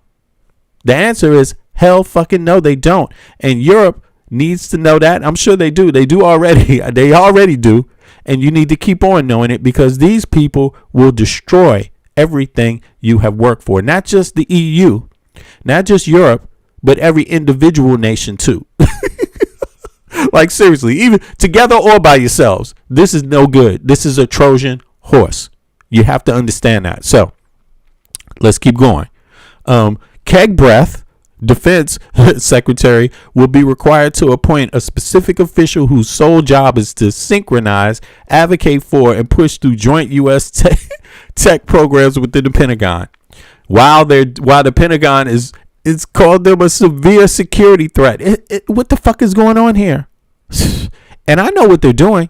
It's because the Congress of the United States, the Senate of the United States, the goddamn Supreme Court of the United States, the White House, they think the American people are stupid. And they think the American people don't pay attention to anything anyway. They do it right in your goddamn face. And what you gonna do about it? Nothing, bitch. Basically, that's how they look at the American taxpayer, like a bunch of bitches. And they are. And I can tell you they are. And I can tell you why. Because I'm an American citizen born and raised in Washington, D.C. Family goes back to the colonial period on both sides. And I lived in, Washington, D.C., born and raised. My father's born and raised in D.C. too. I mean, I left there when I was 30. I mean, I lived in New York also, but I left the country when I was 30. I'm 56 years old now. So I've lived half of my life in the United States, born and raised, and half of my life abroad. Pretty much, well, more or less. I mean, roughly.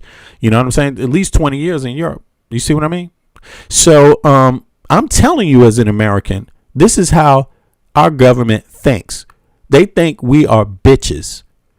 Yeah, the taxpayer. And the reason why I could say that is because we're the only motherfuckers in the West that paid this amount of tax and are told every day it shouldn't be working for our best interest, our enhancement of our lives. We're the only Western democracy that doesn't believe the taxes are there for the benefit of the American people, for their lives, their safety, their security, their child care, their education, their health care, their well-being, their roads, their public transport systems, their electricity, infrastructure, their infrastructure, nothing. We got some old archaic fucking infrastructure in the U.S. Motherfuckers are paying $100 for a cell phone bill when everyone in Europe is paying $20. Like, what the fuck is going on? It's all out of whack.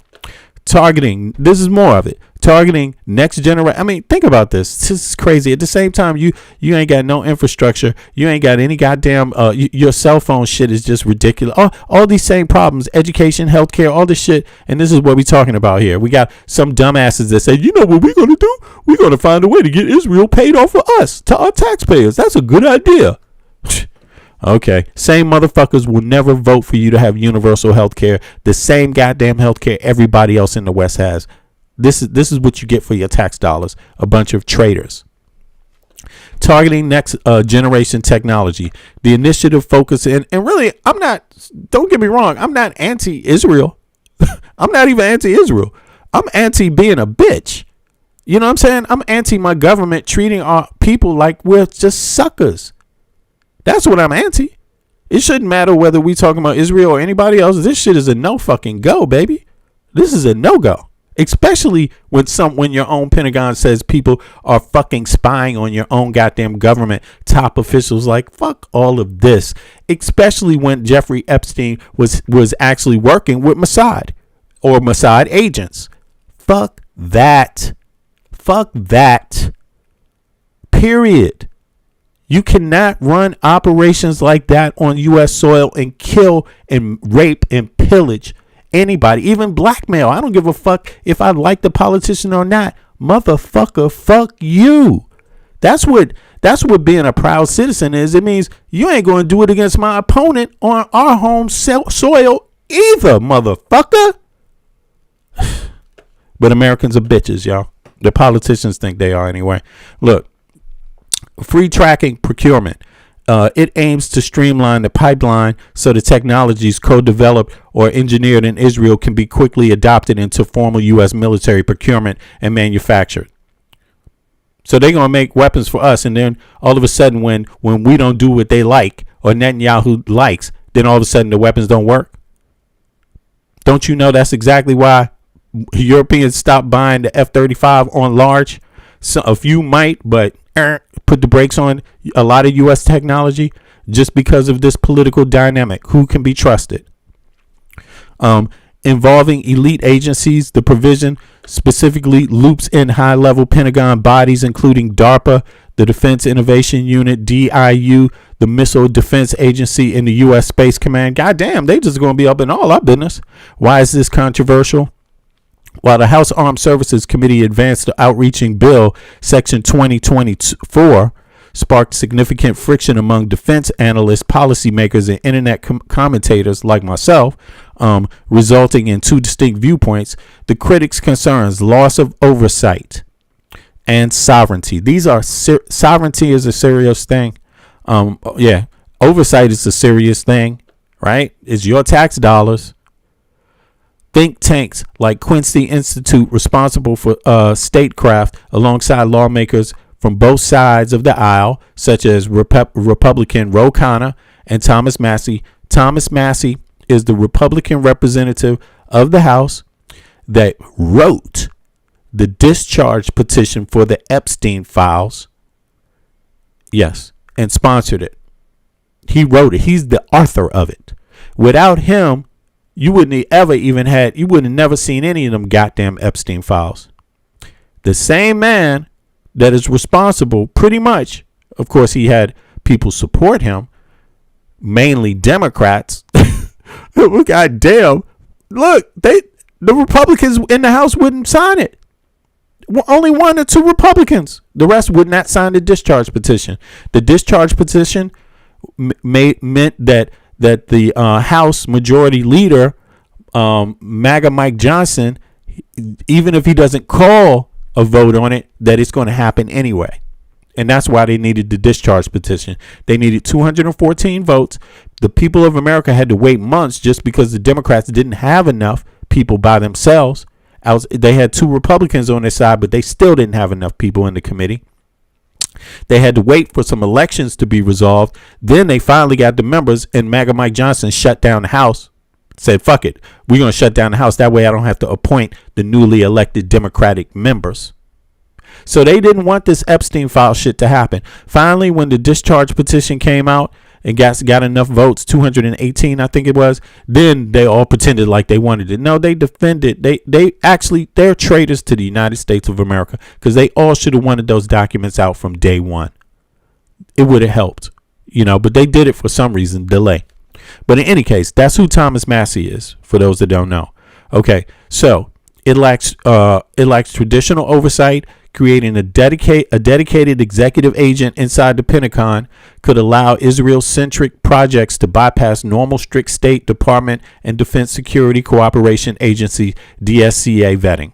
So it bypasses them, right? The Department of Defense Security Cooperation Agency, okay, State Department and Defense Security Cooperation Agency, just bypass them.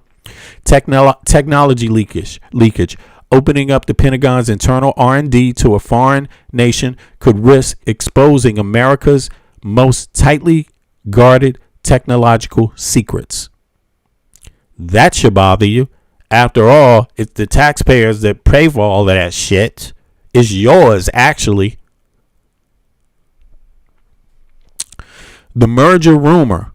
Online speculation quickly spun out of control, with viral claims suggesting 224 would merge the two militaries. Yeah, it won't do that, but it does it indirectly, merges them, because now all of this shit that normally would be handled in the Congress on C-SPAN in front of the entire American public is now hidden in private meetings with your tax dollars. At the same time, you have to be crazy to even suggest something like this when our own Pentagon, the people entrusted to protect our lives every day of the week, even if the fucking president doesn't, they say that Israel is spying on our top officials, and in the most unhinged way. Now, so let's get back to Hegseth and why Europeans should never, ever take anything he says seriously, because quite frankly, he don't even matter. Hegseth doesn't even matter. He's just working for the same people, the Epstein files. All right, so let's go.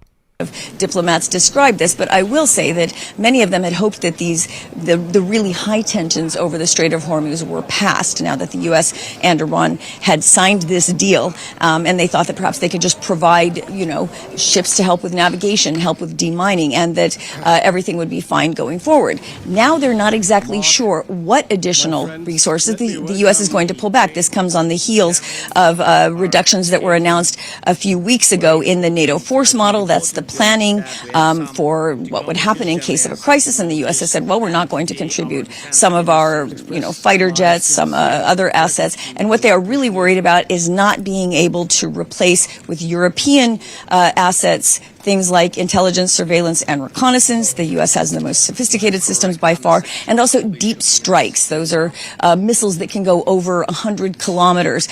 Europe really hasn't developed its own capabilities yet. Ukraine has, and that may be a bright spot for Europeans to work with Ukraine on this. But at the moment, those are really the areas where Europe is worried that when the U.S.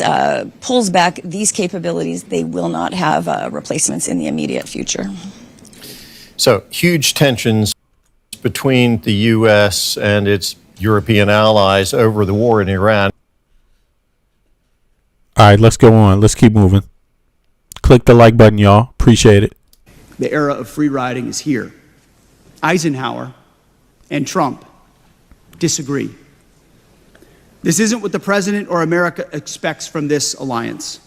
This is not what any reasonable... And let's be very clear. There is in no way, shape, or form that this man could ever say Europe has been freeloading. That is a complete, utter lie into the face of the American people. Like, American people need to understand the math. Don't listen to this emotional bullshit. Just do the math. Do your own research. Find out about the relationships that have been going on the entire time. Don't just leave it up to this man who is completely unqualified. If he's qualified, I should be the goddamn Secretary of Defense. I mean, what the fuck? What the fuck? And I'd be way better than him, and you could trust my ass, okay? Now, here's the difference. The crazy thing is that you should know. Just look at the NATO treaty. It tells you what the relationship is. It tells you. They monitor it itself. It's all published. The entire relationship is published. Then if you want to know about U.S. trade with Europe, you can. It's all published. There's nothing to be confused about. Freeloading is not the word. Make it very clear. The United States has gotten the first pick of everything because of its size as one independent nation. The EU didn't exist in 1965. You see what I'm saying? It was created after.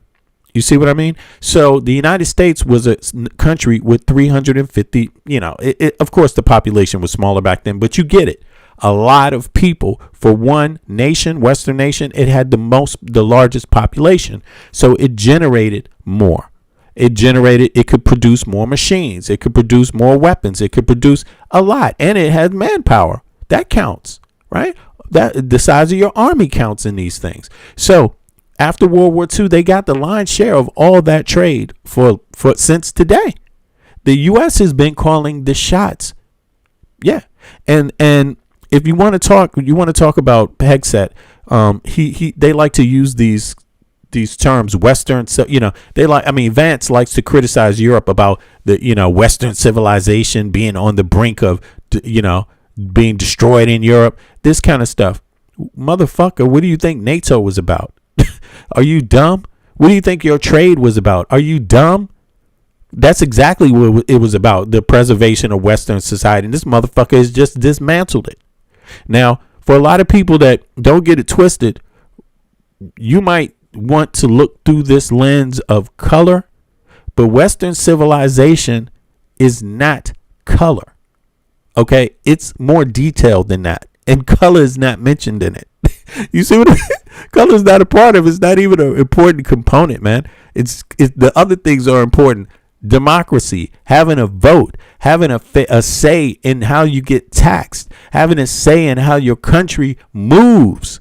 That's what that is. Okay. And the idea that when you work as a collective and contribute as a collective, you establish a government, and that government is supposed to do big jobs that improve the everyday citizen's life, the average citizen's life. That's what that is about. That's all it is. So you could have another type of government where you don't have a fucking vote. You could have another type of government where you paying taxes and dues, and hey, it's just for one person, the king. You could have that if you want. You could live at the mercy of a king. Come about, give you some scraps. Oh, here you go. I was in town this week. Had a nice time. You could have it that way if you want it. Or you could have it to where you live in a society where work is, no matter how much work you do, no matter how good you are, everybody gets paid the same. That would be an extreme form of what? Socialism, right? That would be an extreme form. But that's its purest form. That's why that wasn't good. So, just to keep that in mind, you don't have to be extremist capitalist. So the Western nations are capitalist nations. They all are capitalist nations. They all have capitalist economic engines. But where they vary when it comes to Western civilization is that the United States is the odd man out when it comes to the benefits that its society gets from its capitalist endeavors. That's the difference in a nutshell. So when you look at Pete Hegseth talk all of this stuff, it's like, dude, everything you're saying is backwards. It's the exact opposite. And nobody's listening to this man. Look, he's a total, utter fucking buffoon. He's on the global stage and everyone is laughing at him. And if you're an American citizen, you must know that is what is going on. They don't laugh out loud, though. They laugh in silence and playing around this buffoon. That's what they're doing. They're planning around this chimp like 100%. I mean, it goes without even saying, if you didn't know that, now you know. So let's hear some more. Person would expect. And it's not going to cut it anymore. And so we're doubling down on our effort to make NATO what it always was supposed to be, a balanced alliance with Europe in the lead for its own defense, NATO 3.0. And to make that a reality, I'm announcing today. Yeah, Americans definitely voted for Trump. I see somebody in the chat. Americans fucking voted for Trump. Now, 90 million didn't vote at all for anybody. And that's a bigger number than the people who voted for Trump or Kamala Harris. So that's a problem. But this is what I'm saying. He's going around. Look, just think about this logic. This guy is going around lecturing Europeans about Western democracy. J.D. Vance is doing the same thing. And all of the United States is doing less to preserve it in any way, shape, or form. Like seriously, they are now, and you know how, and even when it comes down to the basic idea that you vote, that taxation without representation is illegal. 90 million motherfuckers didn't vote at all for whatever reason. It could be a lot of obstacles to voting, but that's the kind of democracy you're looking at in the United States. So even though these are supposed to be Western civilization, the United States has the least percentage of people that participate in the democracy. And look at the outcomes, So it's up to the details how you want to look at it. But yeah, out of the people that voted, more of these voters voted for Trump, and that's a disgrace. That means these people don't even know anything about the world they live in. That's what that means. And why do they have views like that? Lack of education. That's what it is. We don't go to the best schools. We don't believe in public education in the United States of America. And we don't fortify the education system for Americans to actually think rationally. We don't. We're backwards. We have the nerve to criticize anybody at this point. It needs to be dropped. The charade is up. We are the ones that has something to learn. We could learn from our allies, or we're going to have to learn from somebody else. But we will fucking learn. We will be fucking learning. And this monkey here is the exact reason why you will have to learn, because he's going to fuck your whole life up. He's going to fuck up only Americans' lives because no one else is believing him. Everybody else is preparing. They like, yeah, this dude's a fucking fool. We know what to do with that. Shh, bad boys move in silence. Just watch it fail again. More shit just keep failing for these motherfuckers. Yeah, Exactly, because the gig is up. A 6-month Department of War review that will examine America's force posture and basing in Europe. Up to 6 months, could be less. Let's call it the NATO 3.0 review. This review will be conducted with the benefit of inputs from the United States military, from European command. Blah, blah, blah, blah, blah. Man, no one even... Listen, people in the military don't like this motherfucker in the U.S. He's just nobody to them. Look, he's out there. We're going to do a review. You ain't do it already, motherfucker? Goddamn, what's taking you so long? The consensus is going to be the same. Nobody listening to you. And it will involve consultations with the U.S. Congress and with our allies.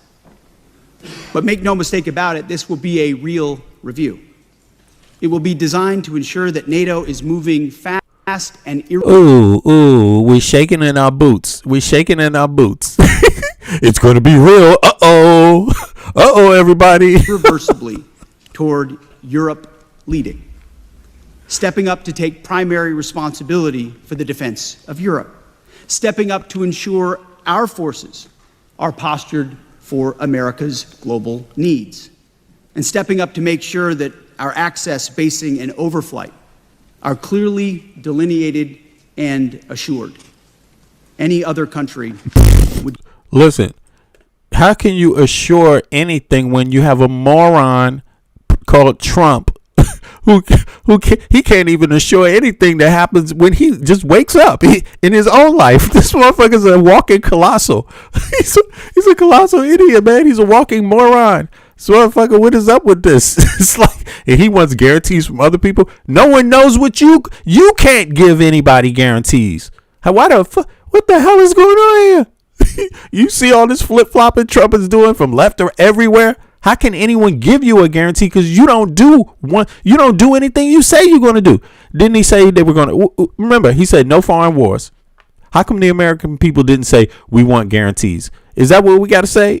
The people that voted for him, that's why he's not doing it, because you didn't ask for any guarantees, y'all. That's the joke of the century. Trump's not doing what he ran on because you didn't ask for guarantees. Do the same. This shit. At the same time, going forward, our annual NATO dues will be contingent. Don't forget to ask for guarantees on other countries meeting their defense spending targets. Where other allies do not spend with urgency, our dues contributions will go down. NATO will be a two-way street. It's only common sense. America cannot care for or pay more for Europe's defense than our allies do. And this review will think outside the box. Our national defense strategy states clearly that we're going to incentivize and enable our allies to step up and do their part. So we're going to keep a close eye on allies who are not doing that and who say no or maybe or wait and see when it matters most. It's a review that some countries will fail and others will pass with flying colors. In the end, the review is intended. They said this before the war. What's different now, motherfucker? They've been saying this the whole time. What's the difference now? The same old threat. So, I mean, this is amazing. This is the best that they have for the American people. The same thing that he said 100 fucking times for the last goddamn year and a half. The same idle threats. The same bullshit. Listen, when you go out and you attack the safety, you first of all insult your allies, then you attack their actual safety, their security. You just fucked it up for your administration when you did that. That's what's going on right now. Nobody is working with this administration, and when they do, they smile in their face knowing that this administration could stab them in the back the second they leave the room. You would have to be insane to think that you can get anything done with them if you are not in total fucking control of them. That's what's going on. And that's probably also, I'm not I'm not giving any, I'm not saying this is an excuse for everybody's behavior. Like Bibi Netanyahu is not an excuse for his behavior, but we're not talking about Israel. Israel's not in NATO. But but he even sees it. He's like, man, this motherfucker, you can't rely on Trump. But he knows he could take total advantage of Trump, and he did. And he knows where he has them, and where he has them is the Epstein files. That's where he has them, and where he also has them is with AIPAC. All the Republicans are in AIPAC. It's only 2 Republicans that don't get AIPAC money, Israeli lobby money. It's more Democrats that don't. I think it's only like 75% of Democrats get AIPAC money, maybe more. Don't quote me, but it's a lesser extent, but it's still significant, right? Largely significant. And voters have to start speaking about this. If you want things to start working for you, you have to demand that they do first, that you're a first priority, and that other people are second priority. That's how it works. That's how it works everybody else. I'm an immigrant to Denmark. Do you think everything is like set up for me to be successful? No, I have to put some effort into it. Am I welcome? Yeah, and I have a great life, and it's my home now. Denmark's my home now, But at the same time, I'm not a Dane. I'm an American citizen. So I wouldn't blame Danes for making sure that they thinking about themselves first. You know what I'm saying? I mean that largely, their society, their way of life, these things. You can't blame people for that, But again, the United States, we don't do that. We're not concerned about our people. How do you preserve American culture? How do you preserve the United States, the society? How do you preserve it when you don't invest in it? So, he's out here preaching to people that actually do the right thing when called in the right way. He hasn't tried to call in the right way, and he needs to learn, but they're not going to learn. They're puppets. So, got to wait till the next administration. Both improve U.S. force posture and basing. All right, let's get on. We got enough of this. There's more news now. Let me see here. He spoke afterwards. So let's hear what his words were after this. Yo, Mike, where you at? Let me try to get Mike up here. Let me do something. First of all, I think our message is clear. It's been consistent for a year and a half. For President Trump, it's been consistent for 2 administrations. NATO. All right, Mike, you here? I had a little. Can you hear me? Yeah, I can hear you. I'm sorry about that. I had some confusion with the Discord. It was the formatting was a little different, but now I got it. Let's listen to this, and then I want to get your commentary. All right, let's see what he got to say. NATO's got to step up to be a real military alliance. America's done its part for a very long time. NATO 3.0 is all about looking at our friends, being honest, saying you've got to step up and spend more on your defense. Get to that commitment of 5%. President Trump at the Hague Summit demanded it. Now we're going to be in Ankara in a couple of weeks where he's going to have a chance to hear these countries how much progress they've made, and that's been consistent across the board. And I was honest also that at the outset of Epic Fury, there were some allies that didn't provide the kind of support they should have. And we're honest in public, we're honest in private about it. We need to be able to ensure we have access, basing, and overflight when it matters in the middle of a contingency. And so the review that we're undertaking, the NATO 3.0 review, is simply that. Where is the right place for basing? Where can we make sure we have access and overflight when we need it, so that America's properly postured on the continent and around the world? It's an earnest review that we look. Hold on, listen to this. Hold on. The 3.0 review is simply that. Where is the right place for basing? Where can we make sure we have? Where's the right place for basing? But what the fuck is this guy talking about? The right place for basing was already established. He thinks none of this shit has been established in NATO. We got hospitals in Europe. We got bases already in Europe. What the fuck is this dude talking about? We had bases in the Middle East until his dumbass plan got them bombed. Like, what the fuck is this guy talking about? Anyway, Mike, what's up, man? Mike from Brooklyn. Everybody, give New York a round of applause. The Knicks. What's up, Knicks? What's up? Come on. We had the parade today. It was crazy. It was definitely crazy. I imagine it would be, bro.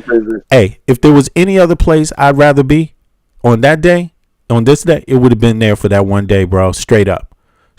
A lot of people flew in. It was great. I should have flown in, man, and I thrown on a Knicks jacket just because it's about the people, bro. The people, man. I know how deserving New Yorkers are, bro. They are deserving of that, you know, and they're deserving of Mamdani also, somebody that actually cares about the average New Yorker. So there you go. Yeah, it's great. It's great to just even. He was good luck. He was obviously the good luck. Look, yeah. No, I mean, it helped. It helped a whole lot to have someone who's progressive, someone who's, you know, active on the scene, someone who a democratic socialist. There you go. It helped. Yeah, because the team fought harder. They was like, instead of the team being like, man, fuck this goddamn, man, I'm tired of these motherfucking capitalists always fucking me over. Nah, they was like, you know what? Let's do this for the people. We're gonna make sure we win this motherfucker today.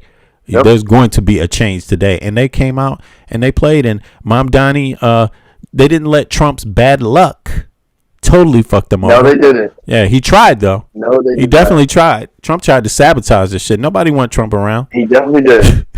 Goddamn ogre. Anyway, so come on, let's hear. Let's hear. We need this orange Cheeto and shit. Taco Man.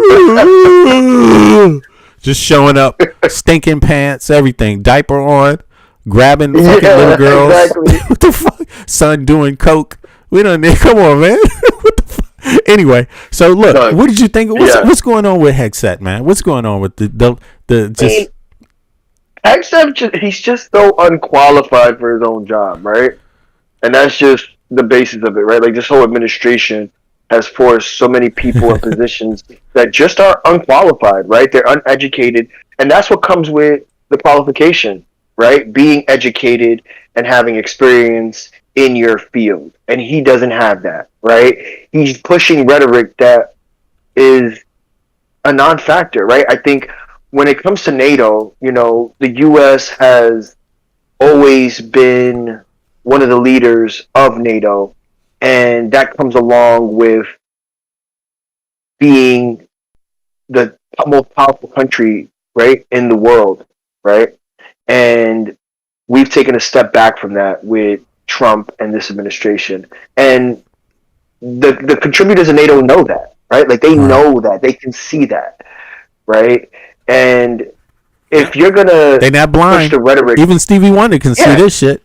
Exactly. If you're gonna push the rhetoric of America first, if you're gonna push the rhetoric of, you know, we're not helping other countries and take away, you know, like take away funding, right? Our global funding for, you know, simple things like malaria and other social issues throughout the world. If you don't know what's going on, if you don't know what's going on, ask Ray Charles. Even he could see this shit.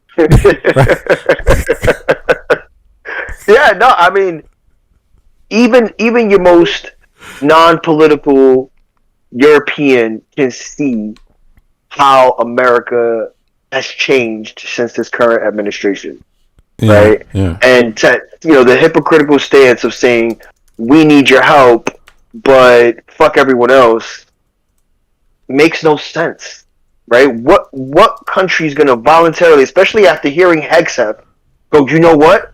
I'm so encouraged to move forward and contribute more to NATO. No one, not a soul felt empowered by this, right? Yeah. And if you think that, you know, calling any random country, calling out NATO as a whole is going to help the cause, it's not. Yeah. It's not. These conversations happen behind the scenes.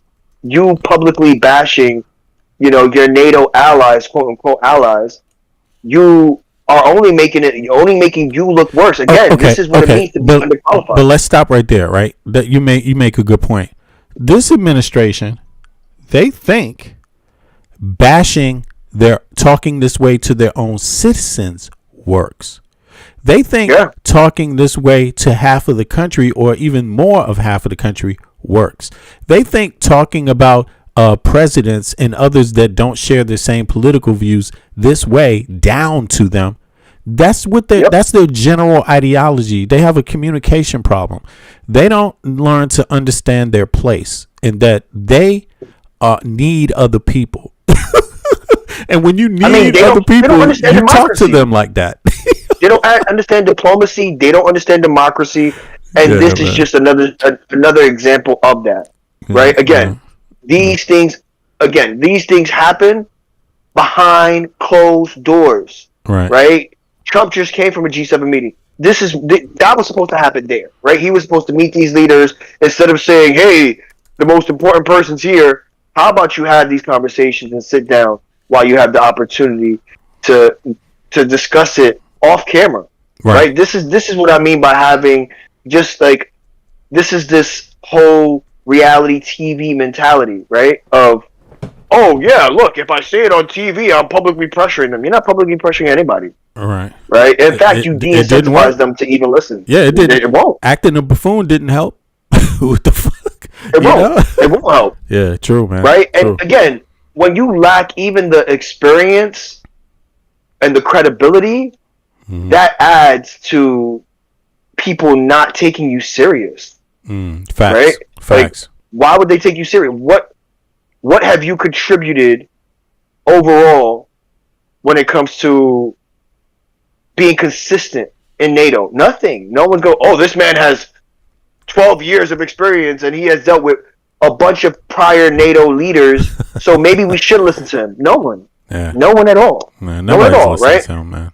And the fact that Trump thinks that you can just appoint someone and that people just start listening because they're spewing what you want is another joke. Now there it is. They go to school and learn whatever trade they want. Political science. You want to go to school for political science. If you want to be a diplomat, if you want to learn how to be any of this shit, you go to school for free in Europe, right? And you get paid too, right? So they have capable people on this level. I mean, I would say more capable people because number one, they have higher voter turnout. Very simple. People are more engaged in Europe in civics than in the United States of America. Very simple. So they know what this is supposed to look like. They're not irrational. They see him, and the first thing they do is break down his credentials, and they realize the man has nothing. He's just nothing. He served in the military for a short period of time. Outside of that, he doesn't even have an appreciation for this role, for this job. He doesn't even know what it is. Another Fox News anchor, another Fox News talking box. Like that's exactly what Hegseth is. Yeah, right. Exactly. And if he thinks anyone that you can just put on a suit and get a title, and that people are going to see you as otherwise, it's hilarious. It doesn't work that way. It's hilarious because it doesn't. Yeah, because they're not going to look at your suit. They're going to listen to what you're saying and how you say it, and if you know what you're talking about, and how much you know what you're talking about. Yeah, you know. My grandfather used to have a saying: "A dummy's still a dummy, even if he's in a suit." Yeah, and that's the epitome of what Hegseth is, right? Facts. And it doesn't change who you are. You're still a dummy. I literally think a chimpanzee has a better chance at passing an IQ exam, getting a higher score on an IQ exam than Hegseth. I believe it's possible, bro. One of them bonobos or even a chimp, even your average. Seriously, man. I would really like to see that. I disagree. This motherfucker's not intelligent, bro. He's far from it, right? He cosplays as an intelligent person, and the world knows it. The world knows it. Let's think about the last time Pete Hegseth was known for speaking publicly. He does it. He uses this as a photo op to say, "Hey, look, I did my job. I'm out of here." Yo, you know what else he is? He's supposed to be a descendant of Norway, right? American descendant of Norway. He's embarrassing Norway. Norwegians don't think like this motherfucker. God damn, what's wrong with this guy? I'm sure they're embarrassed to even have him elected in his position. They're like, damn, why do we even have DNA tests anymore? What the fuck? We gotta take the blame for this motherfucker? Like, don't worry. Unfortunately. Don't worry, it's not your fault. He had enough time to become whoever he wanted to be. It's not your fault. Even his own family probably think he's a moron anyway, the other Americans. But in any case, I don't know that for sure, but it's just a guess. But all right, so look, he made some claims. He made the claim that Europe hasn't been doing its part. He made the claim that the United States, that Europe has been freeloading on the United States of America. He made that claim, right? Yeah. What do you think about that? Freeloading, it's just rhetoric, right? Yeah, that's a freeloader's term, right? That's a bullshit term, right? Freeloading. Yeah, it's a bullshit term. You didn't like give a percentage, right? Like that's what I mean about having experience in your position, right? where are the percentage numbers to back what you're saying, right? For instance, the U.S. contributed 20% more. Like, give a number. How about use a more intelligent word, a more descriptive word, right? There you go. Where did he come up with that? Shows you he's not even supposed to be there. He's using terms that don't come with that actual position, job title. No, he's not even in the realm of diplomacy. Again, they wouldn't even use as a diplomat. They wouldn't use those words. Look, right? They would give an actual number, a percentage. Hey, look, we want NATO to commit. Most of our NATO members to commit to a 3% increase. Give a number. Right. Give a number so it becomes more feasible rather than just rhetoric. Right. Right. So look, I'm gonna let you go on, but let me just play this one little game with the chat right now. Put a 1 in the chat if you would come to my rescue after I called you a freeloader. Put a 2 in the chat. Put a 2 in the chat if you would be like, motherfucker, and slap me if I called you a freeloader and then asked for your help. I'm gonna slap myself if I'm doing that shit. Oh, what the fuck is going on here, man? What the hell? You would really come and help someone that called you a freeloader? I don't know what same person would. What's wrong with people, bro? All right, continue, man, because you can see where the trolls are going. Matter of fact, let me put the troll link up. Hey, if you're watching, don't forget to click the like button, please. It helps more people find the stream later. Troll link. Yeah, here's the link for the trolls to come up so they can speak. Let their explain that one, why they would let me call them a freeloader and then come to my rescue. Anyway, I appreciate it though, trolls. Thank you very much. That's the kindest you ever been to anybody. All right, now look, go ahead. What else was it that you? I think when we look at our current political unrest and when it comes to even just diplomacy on a global level, when we're looking at what's happening in Iran or what happened in Iran, Venezuela, and we're still forgetting Cuba still exists because that's the next target, right? Yeah. What makes you think that NATO wants to contribute more with these ongoing actions? Do they want to be a part of this type of diplomacy when it's not diplomacy, it's pure takeover, right? They don't. Right? This is a part of why we're not going to get far with this type of rhetoric, right? And again, these conversations don't happen on the open stage. They happen behind scenes. They are discussed amongst equal powers this dude within the country. It's just a whole show for the Americans. It's his base. It is. It really is. This is really is. Only morons would conduct things this way. It's like, this is just retarded. Yeah, man. This is just It's not, right? And I think that's the appeal to his base, right? They're going to say, but that's why we voted Trump, because he's not your average politician. Right. No, he isn't. He's your failed businessman. Right. And he's conducting America like a failed business. Damn, that is a hell of a criticism, but it's accurate and it's not unfair.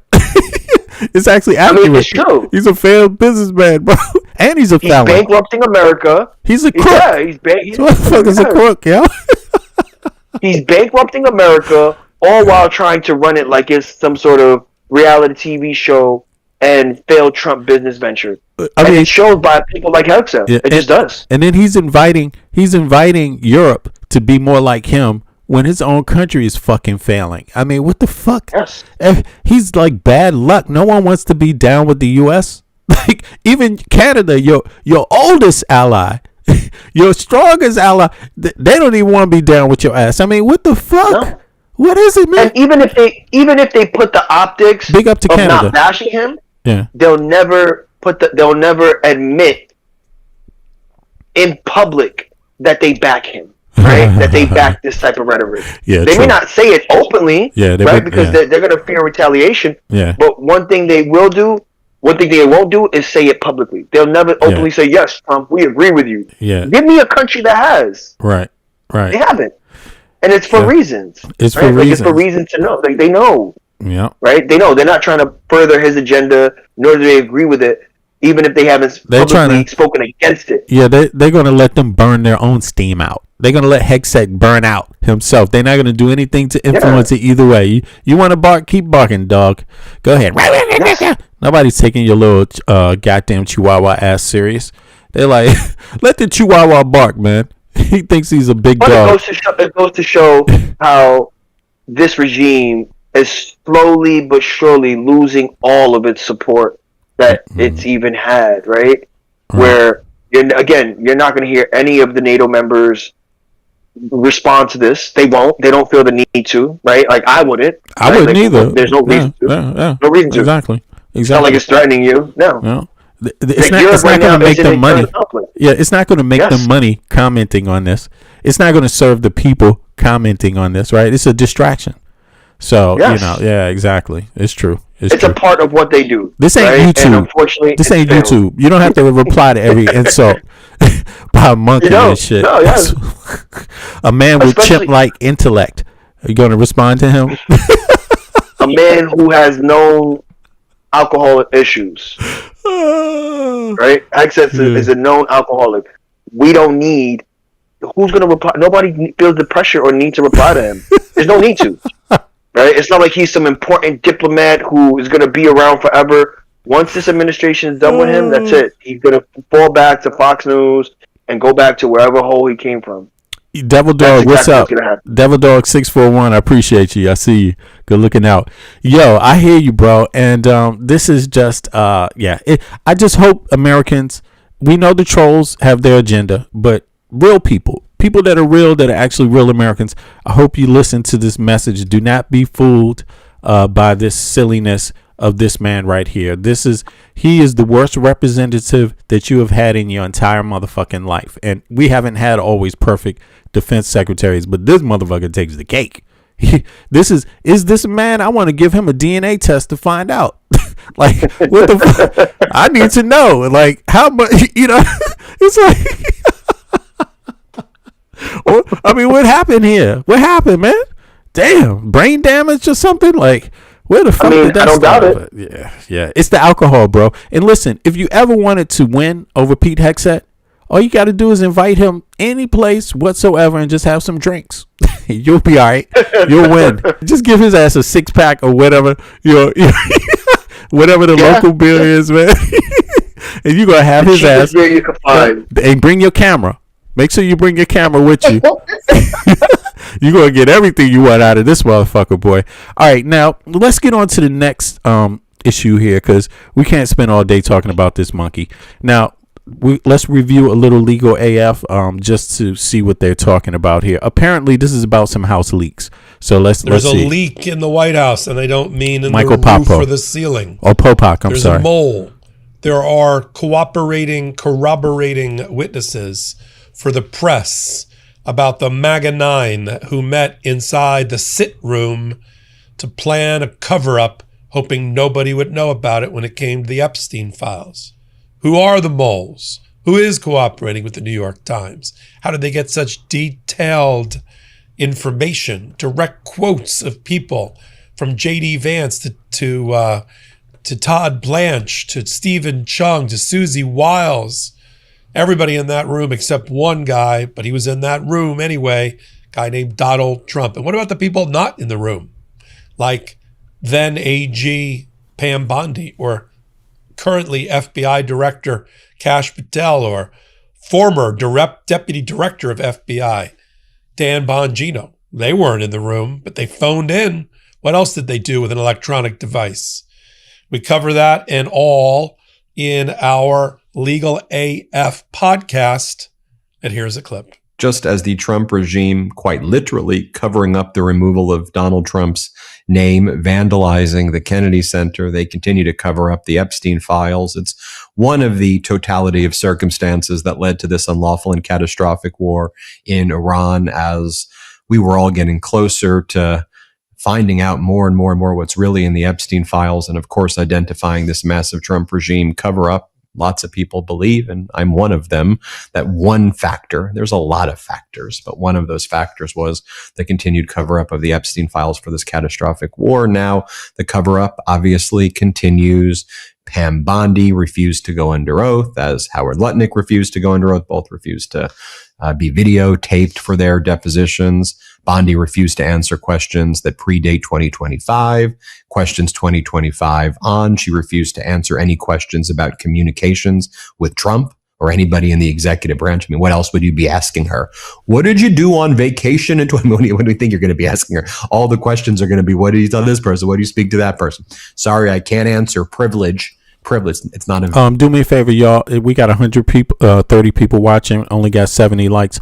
Let's try to get the likes up. If you haven't liked the video, do me a favor, pause, like the video, and let's continue. I appreciate that. Valid privilege claim to cover up child sex trafficking, but that's what they're going with. Oh, and then if you ask Pam Bondi a question, that was not who did you speak to or what did you say? Like, so did are you aware if the DOJ did search terms to try to find Trump? And did the DOJ try to, delete or destroy files and photos and audio and things that have Trump's name on it or that involve Donald Trump? I don't recall. You don't recall that? That's something you don't recall, really? Like, that's not of significant import that you would delete documents and videos and photos of the president you don't recall that? Well, now we're learning even more about this cover-up. The cover-up has been a major topic, and I think we all intuitively knew this was taking place, but a bombshell expose by the New York Times, Maggie Haberman, she put in a book out called Regime Change, where they talk about J.D. Vance leading multiple meetings in the Situation Room, where they would say things like, well, like there are emails where people allege that Donald Trump, has these sick, disgusting nipple fetishes with these girls, and should we release these emails? I mean, it's literally, these are discussions happening in the Situation Room, and then you would have like Bondi and Wiles. We can't release that email. And then J.D. Vance would be like, but people know that he's got a sick, dark past, so let's just release it. I mean, that's how this was. And then Dan Bongino is always involved in like crying. Like the way Dan Bongino is always described, the former deputy FBI director, he always is crying and running away. Or the job's too much for him, and he breaks down is how, at least that's how it's being described. So that's, that was the bombshell reporting there. We'll get into more detail, of course. Then on Capitol Hill, they have Leslie Groff, Epstein's assistant, who appears in the files 170,000 times. Again, the MAGAs refused to have her testify under oath or on video camera. Again, it's one of these informal interviews. It's come on. But we know that Leslie Groff did say that she would, not infrequently, frequently, she would book meetings between Trump and Epstein. But guess what? She doesn't recall how many times. But she knew it was enough, but she doesn't recall how many times. And so one of the things that Democrats have been saying also is, all right, look, let's get Attorney General or Acting Attorney General Todd Blanche in here right now, Donald Trump's former criminal defense attorney. I think I always got to mention that Trump's former criminal defense attorney in a case where Trump was found liable of dozens of felony counts is the acting attorney general. And boy, has he behaved like Donald Trump's criminal defense lawyer, if you know what I mean. That's how he's behaving. And anyway, so let's depose this guy under oath. Let's do a whole hearing. If we care about transparency, it shouldn't be you're a Democrat or a Republican or an independent. Let's let it out. Just as an aside too, I did a video about it this morning. Butler, Pennsylvania too. Why are you redacting all of these files? Why aren't you turning over the files about what really happened in Butler, Pennsylvania? Just release them. And then Trump's former top legal advisor guy, even though the guy's not a lawyer, Tom Fitton, had to do a FOIA request to get the Butler, Pennsylvania documents. And those files are being covered up. All of those are redacted from July 2024. And now the Trump regime's Tom Fitton is fake news clickbait. He's literally Trump's guy. Again, you don't get much closer to Trump before this term than Tom Fitton when it comes to these types of things. And Fitton had to sue Trump. And then once he got the documents, it was all redacted. And then they called him clickbait for saying that there were communications in there between Thomas Crooks, the alleged shooter, and police before the incident took place. It's okay, then just release the files. Just release it. But you know what the Trump regime did on Friday? They're okay, we've got more alien files for you, more UFOs. That's what you want, right, everybody? The UFO files. We got some orbs, northeastern orbs. It's okay. I don't not want that, but that's not what we're looking. That's not what we're looking for. That's not what we're looking for right now. And then you have Tulsi Gabbard go, how about I'm releasing? Hold on. How about we got UFC? We got UFC, y'all. Hey! yeah, on the front lawn. It's like, God damn. This is her last act as the ODNI, as the head of the ODNI, Director of National Intelligence. She goes, I'm releasing all of this information about U.S. biolabs across the world, but basically she only mentions Ukraine. Gain of function, one of the conspiracies is that biolab gain of function research out of Ukraine and elsewhere was one of the things that developed COVID. I mean, and this was used by Russia as a pretext when Russia invaded Ukraine, that we have to get rid of the biolabs. Exactly. So you see the length of the espionage going on in the United States. Now listen, if someone wants to combat espionage, right? How do you do that? By letting them know that you know. How do you do that? By letting the people conducting the espionage know that you know they're conducting it. What do you do to combat espionage? Do you come out on TV and say, hey, you're committing espionage? No, that's not what you do. You just watch. It's enough people that know it's espionage and have spoken on it openly. Spies in the U.S. government, spies in the military, spies in the in the White House. There's enough people that have spoken about it, but that doesn't mean everybody of consequence. The most people of consequence, they're definitely not going to say anything. Their priority is watching and examining and making sure they know exactly what is going on. That's what's happening. Everybody knows pretty much that the United States has been infiltrated by a spy network, maybe multiple spy networks from foreign countries.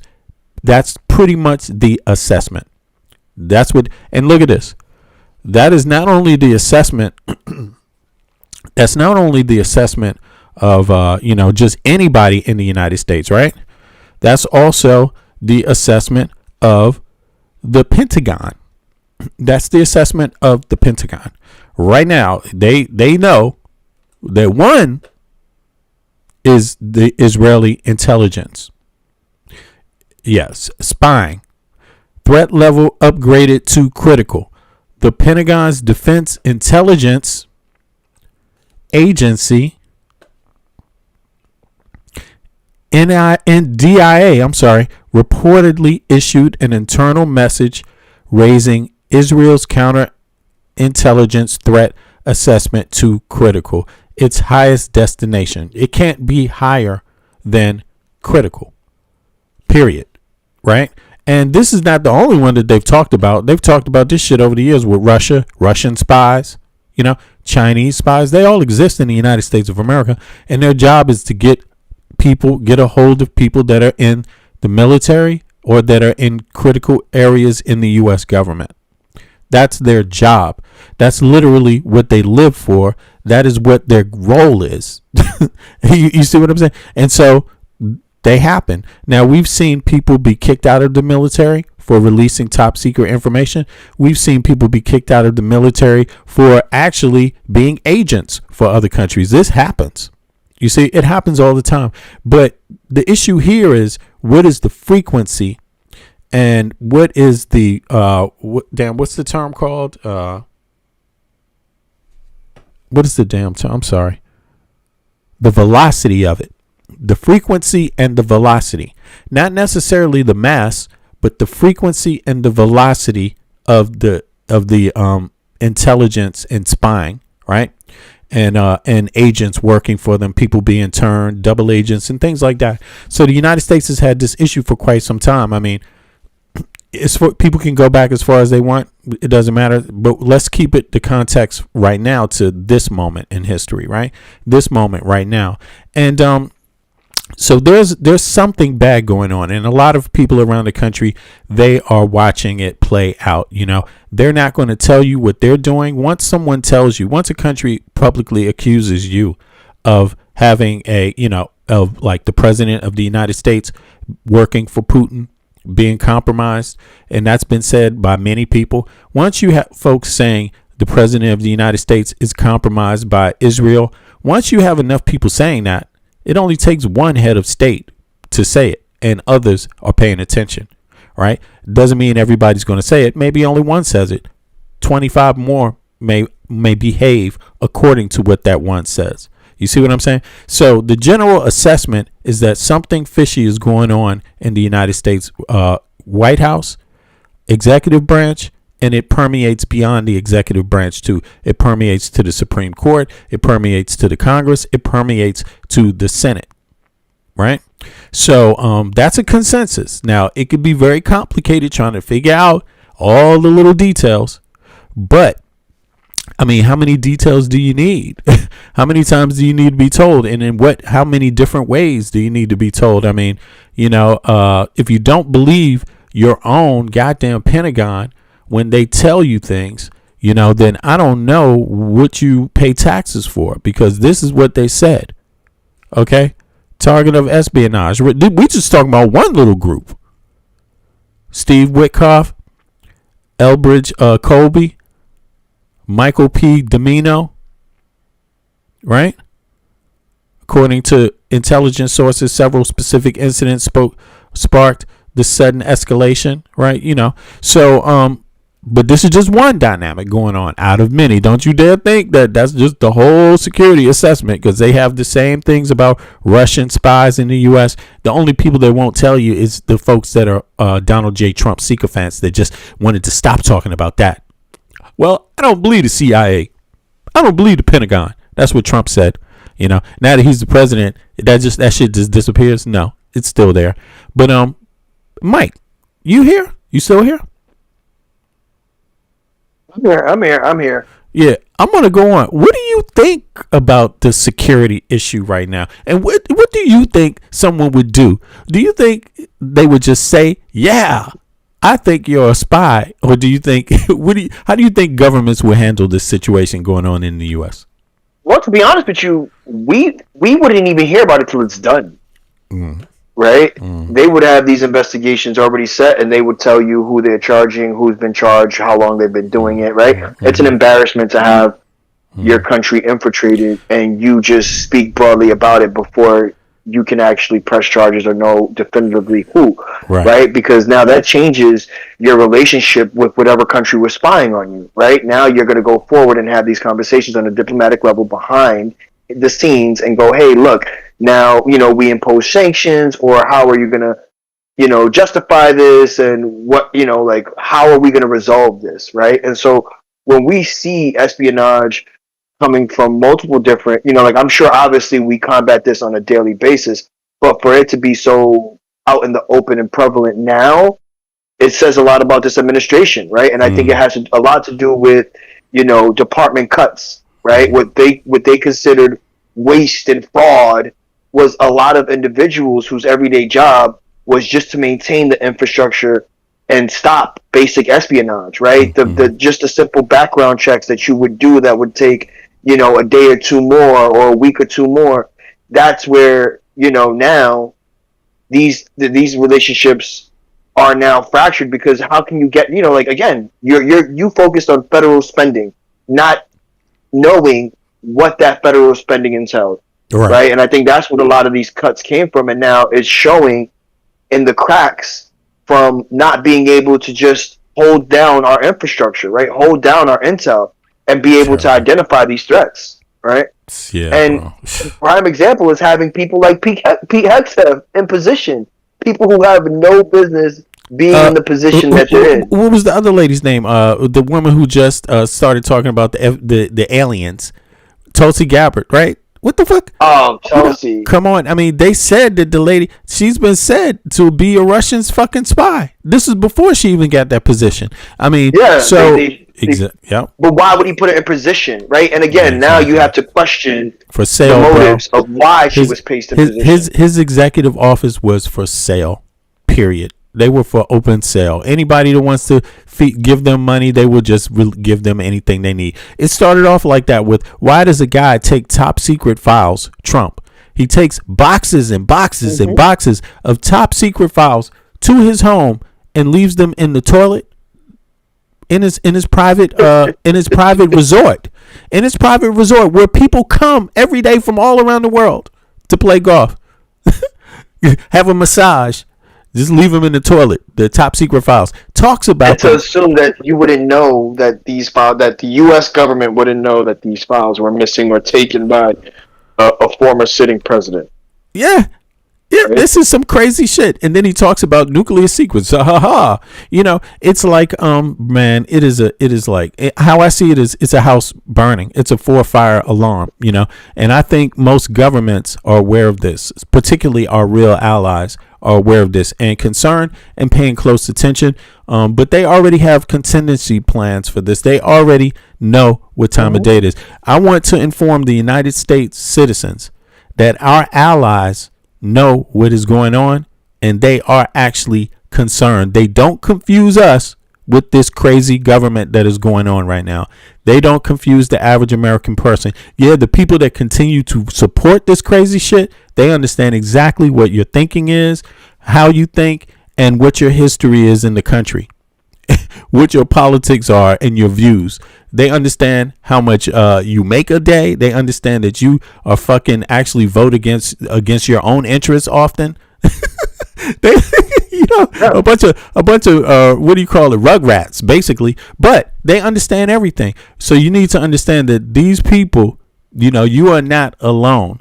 The so-called left, and I hate to call it a side because it's not one side, it's groups of people that are on this side that understand Trump is a security threat to the country and his administration, his whole fucking administration. You just need to know that our allies are not going to leave us alone if shit hits the fan. You better understand that. Like, seriously, you better understand that. So there are plenty of folks on your side. The people that understand that this administration is crazy, there's plenty of folks on your side, particularly our allies. You see what I mean? So don't forget that. Now let me move on. Let's move on to this next thing. Hold on. I thought yeah, here we go. Let's move on to this next interesting piece here. Secret Service talking about Kash Patel. All right. Oh my God. Just it's damaging. Kash it's the fire. Patel's it's credit taking, his stealing of valor as FBI director is shameless, and it's going to get. I mean, it's the whole administration. Get people hurt, and it's pissing off the Secret Service. It all came to a head about what you probably already heard about, the plot by 23 people to try to use drone strikes and snipers to wreak havoc over UFC 250 for Donald Trump. And yes, there's been an indictment that's now been unsealed, but it was Kash Patel who at 10:50 in the morning on Tuesday decided that he would take credit for the FBI. The only problem is it was the Secret Service. Yo, Jay, big up, man. I see you. DD, but everybody in the chat, madam, I see you also. Coyotes, appreciate you, man. Jay, That what's actually up? led the effort. And they intentionally did not leak any details about the plot while the 23 people were being arrested around the country in a nationwide plot and before the indictment had been unsealed. And once again, how many times do we have to see Kash Patel, whether it was about the Charlie Kirk shooting or otherwise, jump the gun, undermine an ongoing investigation because he wants to take credit?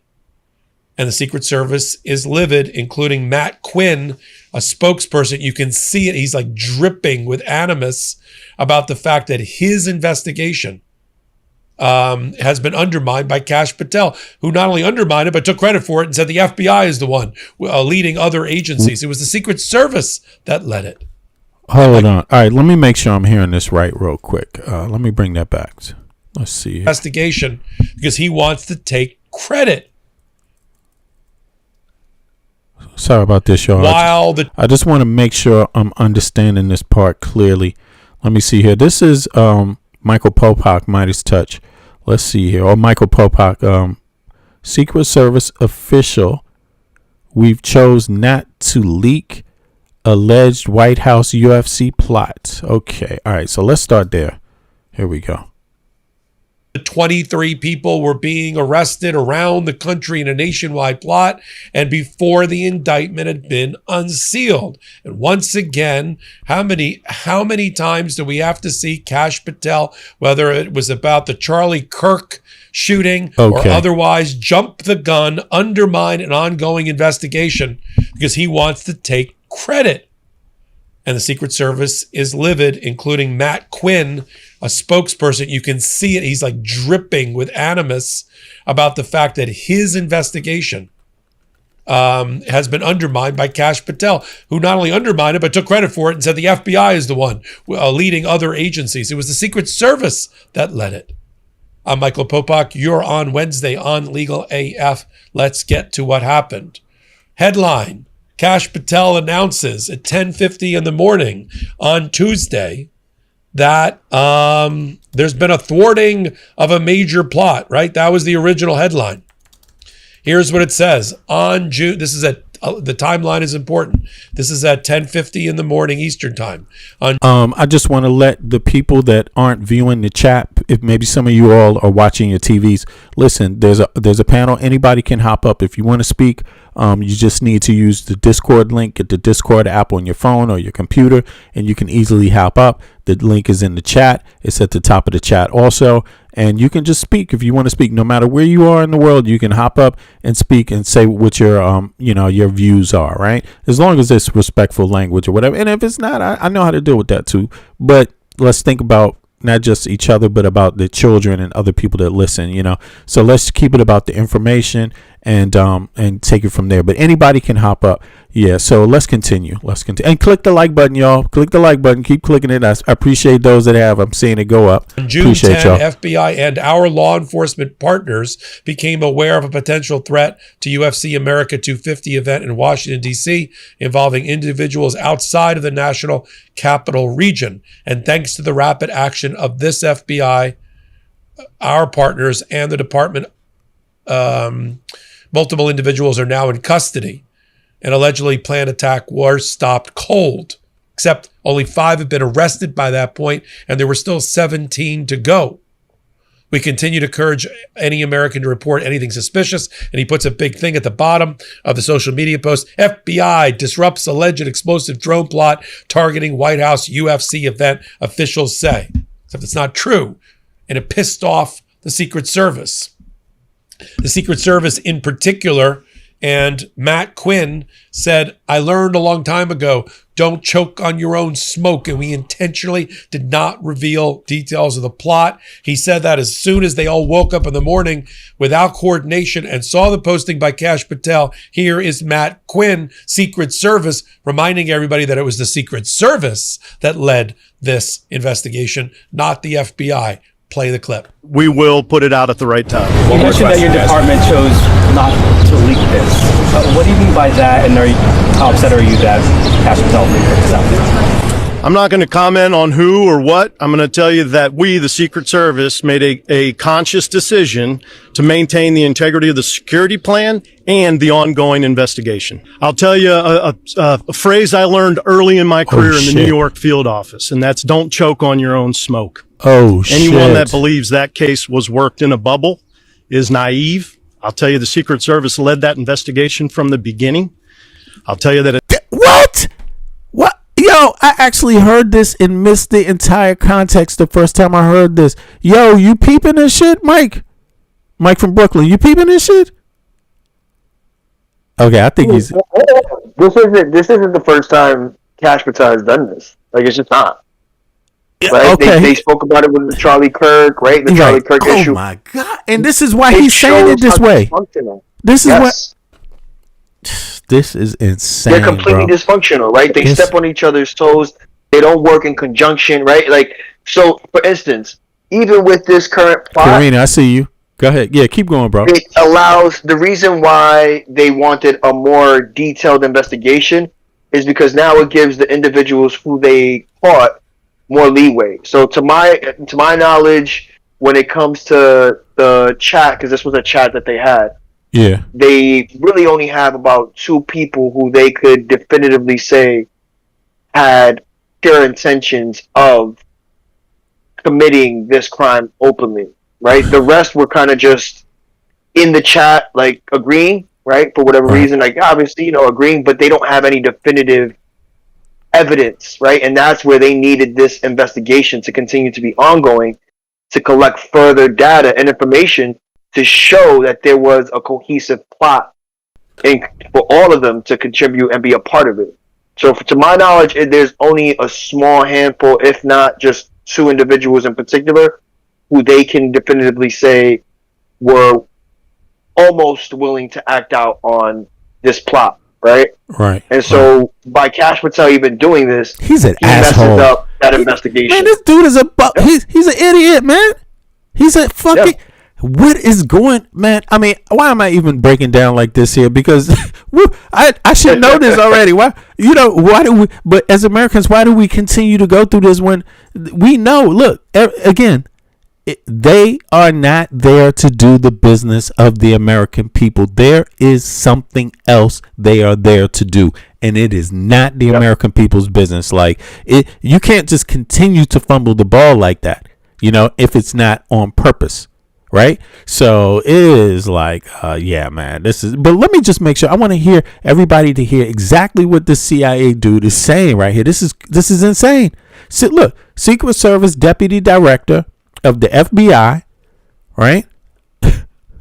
Announcement of the thwarted attack on the White House UFC event. Listen to how he speaks about this. This is insane. I'm going to tell you that we, the Secret Service, made a conscious decision to maintain the integrity of the security plan and the ongoing investigation. I'll tell you a phrase I learned early in my career in the New York field. They talking about right here. He's talking about Cash Patel right here. Just to make sure everybody get the context. He's talking about Cash Patel, loose lips, sink ships, big mouth man, always claiming some shit in the beginning, letting people know that I know something here. Let me tell you what I know. I know everything about what's going on here.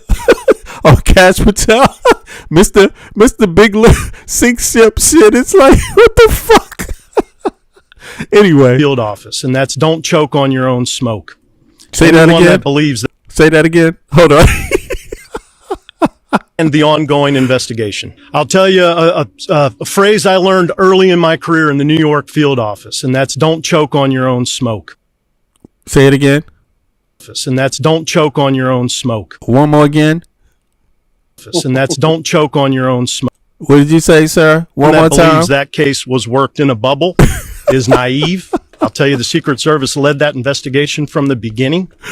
I'll tell you that it's ongoing. In order to maintain the integrity of the investigation and the security plan, we chose not to leak it. And the reason you're seeing... Wow, that is crazy. I mean, so look, they don't even function together with the CIA right now. This is an American people need to know this. We need to know this. Not that all of y'all didn't know. I mean, I'm just saying, listen, I'm here to discover shit and give my reaction in real time. So that's what I'm saying. I'm not looking at this in advance. I'm actually going through the details in advance. Some of the things we already did before and we coming back to them, but this one is a shocker. I totally missed this one. So let's play it again. Let's see here. Come on now. This is crazy. Seeing this fight between Cash Patel and the Secret Service is because Cash Patel once again violated the cardinal rule.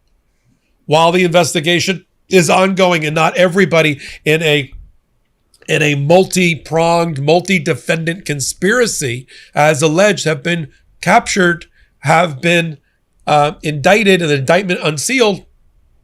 What's the phrase that Robert De Niro recently used about the Trump administration? Oh, right, you shut the F up because you're going to get people killed because there's still FBI and others and marshals that are going to homes to try to take these dangerous people and potentially dangerous people into custody. So you don't try to, it's almost as if he needed to get the credit taking and stolen valor Cash Patel did out of the way because he was afraid it was going to be announced what was truly the case. Stolen valor. Cash Patel, he wants to even take the stolen valor out of Van Halla. Seriously, man. This motherfucker's trying to just steal everybody's shit. It's like, Valhalla. See you in Valhalla, my friend. It's like, what the fuck? What the fuck Cash Patel talking about? What is he living in the Nordic lands all of a sudden? This motherfucker. Which is the Secret Service led this charge, not Cash Patel. This is how many times has he done this? Undermine an active. You know what Cash Patel is? He's a fucking imposter. That's what he does. Yep. He pretends like he's down with you. You know, he takes in your jargon, tries to blend in and pretend like he's down with your side. And it's really either for himself or he gonna stab you in the back. He's a phony, bro. And there's a lot of people like that folks believe, man. Right? These kind of folks exist in real life.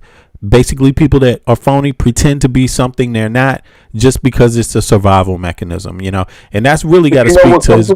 Yeah, go ahead. That happens when you're not qualified, right? You look for ways to validate your position, to validate your job, and that's what he's doing.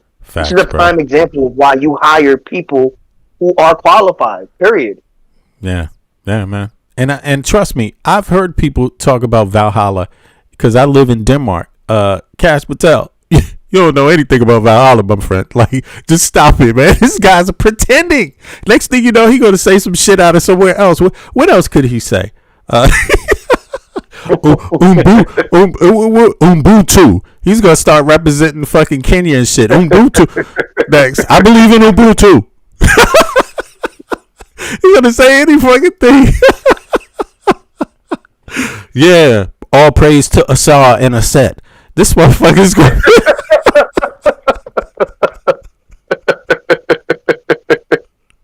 He's just all over the fucking place, Cash Patel, boy. All right, let's hear some more. This is crazy, bro. Criminal investigation by either, using the aircraft, the FBI's airplane, for personal use with his girlfriend, or jumping the gun about who the assassin was in the Charlie Kirk assassination. How this guy stays in his position is mind-boggling. Between the accusations of public intoxication, unfitness for duty, asleep at the switch, you name it. And then what happened in the timeline? 10:50 in the morning, we've got Cash Patel. And right on cue to cover up for the problem, now the dispute between the Secret Service and Cash Patel, we've got the United States Secret Service office, led by others, have to put out their statement almost 39 minutes later. Here's what they write.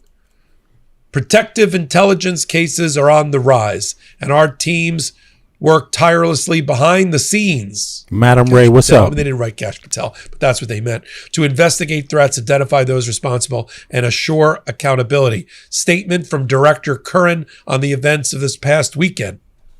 Here's what Director Curran said. Our most important responsibility is safeguarding the president and every person under Secret Service protection. The U.S. Secret Service worked closely with the FBI throughout this investigation. In the days leading up to this weekend, our special agents, mission support personnel, and technical security teams worked around the clock to identify those responsible and hold them accountable.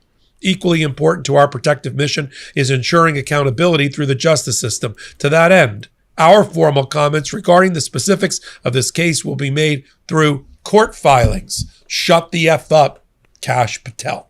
Damn. And this goes beyond just some sort of pissing match or who's bigger as the Secret Service and the FBI unzip their flies, I guess. This has to do with national security. And I may not respect who's in the Oval Office. Let me see something. Auntie Stella, listen, why don't you hop on up and explain to everybody what you're talking about? I don't understand it. Just hop on up. I want to hear your views. You seem like what did you say? You said, I don't know what I would believe the Secret Service either, right? You don't know? Okay, so hop up and explain that. Don't leave it in the chat because that's too short. Nobody's really going to get a full understanding of it. So it's going to take too long too. So hop on up here and explain to us that, break down that theory. I would like to hear that. So here we go. Let me put the link in the chat. There we go. Boom. There we got it right there. So let's continue. And anybody else that wants to hop up, feel free. It doesn't matter what your views are. All right, let's go. But I don't want him assassinated. And I want the Secret Service to do their job, and I don't want it undermined by Cash Patel at the FBI. And if these are not badges of malpractice, professional malpractice that should call for his removal. I don't know what is. And this whole imbroglio between the Secret Service and the FBI is going to have legs. It will continue to be investigated, at least by the House Democrats, at least by the Senate Democrats, and by Freedom of Information Act requests. Let's get, ladies and gentlemen, start your engines and get those Freedom of Information Act requests out as we race to the courthouse to get the information. What did Kash Patel know and when did he know it? Why did he disclose this information? How did he coordinate it with the Department of Justice and with the Secret Service? How did he coordinate it about the release of the indictment? Why did he release it while there was still a dozen or more suspects not yet apprehended? Why did he jeopardize the safety? Yeah. All right. So I want to know, everybody in the chat, did you all hear what he's talking about? He's talking about this possible 20 people that had something to do with an attack on the White House, right? Allegedly. Who knows what's behind it? But he's asking these questions. Why did Kash Patel take these actions? Listen again. As we race to the courthouse to get the information.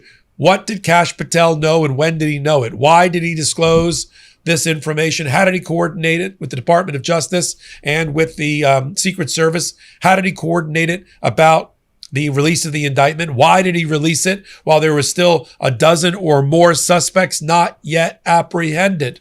Right. So why did he do that? So here in the chat, obviously everything that he's saying has been confirmed.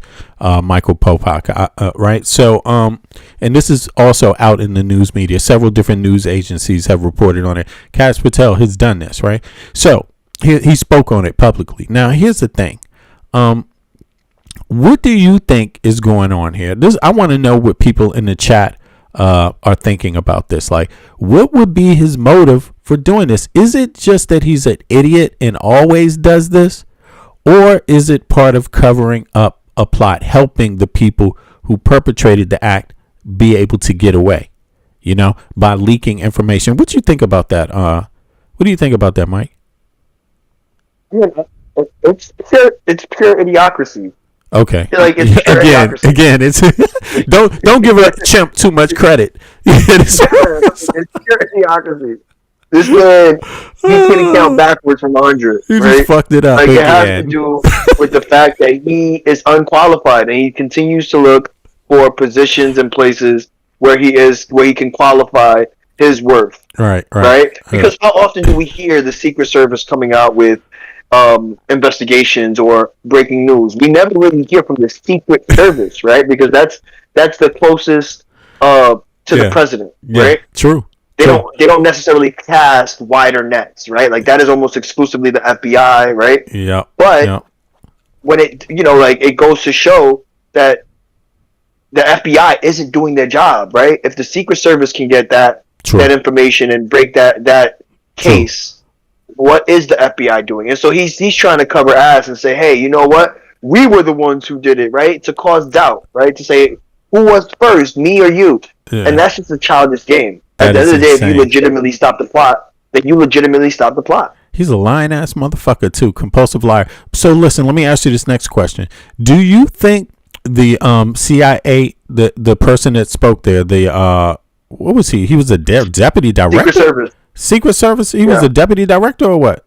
Of the Secret Service or what? Yeah, deputy director of the Secret Service. If I remember right. Now, tell me this. Do you think he communicated with the White House before he said this? Or do you think he was like, man, fuck Trump? This shit is important. I think it's open information, right? Like, I think they had to. Like, obviously they had to. Yeah, he had to. Right. There's nothing they could do about it. So, all right. Next question is this: do you think this will result in Trump firing Kash Patel? That's a good one. Okay. All right. Let me know in the chat. I do. You do. All right, hold on. Explain, but hold on. Let me give everybody in the chat an opportunity. Put a 1 in the chat if you think it's going to result in the firing of Kash Patel. Put a 2 in the chat if you don't. All right, go ahead. Explain why you think it's going to result in that. I think it is because he's already had his investigations, right? Like, he's already had personal investigations into his behavior, right, at the White House or just in general, right, when it comes to investigations. Yeah. And now with this investigation, they've already said that it compromises the case. It compromises the case. Right. Right? A further investigation would allow for them to continue to see the true intentions of the individuals involved in this plot. Right? Right. And now it's bare bones and not as effective as it would have had they been able to legitimately follow up and follow through with the investigation. Right? Like I said, I mean, from what I know, again, it's an intercepted chat through Signal or Telegram, one of these private chats. Right. And they uncovered the plot that way. But they wanted to my knowledge, they wanted to further investigate so that way they can essentially see who's more involved and what their intentions were. Cash right? Patel fucked it up. And so, all right, well, I got another question now. Here's another question. He fucked it up. He's hired to fuck up. He's hired because they know he's a fuck up, right? So is there an element of this that we should be concerned about that could be intentional by whoever put him the fuck up in charge? Like, do they know that they're going to behave this way and so thwart real investigative or possibly harm the CIA or the Defense Department's ability to rein in these people that try to commit these acts? I mean, is there something like more sinister to this, or is it just a fuck up? Or is it just a fuck up? I wish it was. I wish it was. Okay. You know why? All right, because that would give this administration more ammunition against the left. Right? That would give this administration more ammunition for their base to blame the left. Right? The left. Hold on. What do you mean by left. that? What you mean by that? I'm not sure I get you on that one. Like, so the plot, right? The plot. The overall plot is the overall plot would harm this administration, would harm Donald Trump, right? And so it would just give them more of a standing to say, you're right. look, I got you now. We told you I the see left what you is mean. radical. Yeah, I we told you I see what you that mean. Yeah. they're lunatics. We Right. told you that they don't want democracy, right? Yeah. It would give them a more valid case, right? So, all right, that let the me left pull is this up. somehow being radicalized. Okay. Now let me see. This was the attack, a planned attack on the White House, right? On the UFC. Planned attack on the drone attack. UFC drones. Okay. Who was behind it and what were their political goals? Right. Let me see. I'm curious about who is like, were they identified as lefties? Is that what's going on here? Were they identified as lefties? It's implied. Right. It's implied, but they didn't necessarily say definitively. Okay. But I would assume it's not a right-wing group that's trying to take down Donald Trump, right? I would assume. I don't fucking know. Well, I wouldn't assume anything. Shit, that's what I'm trying to understand. I wouldn't assume that. It's right. All the people that try to shoot his ass, they're fucking righties. Grew up with righty people. Those investigations somehow went quiet, right? Yeah, true. And this one's going to go quiet too. I think it went quiet. In my knowledge, I'm not even interested. I don't even care who's doing it. I don't care if they left or right.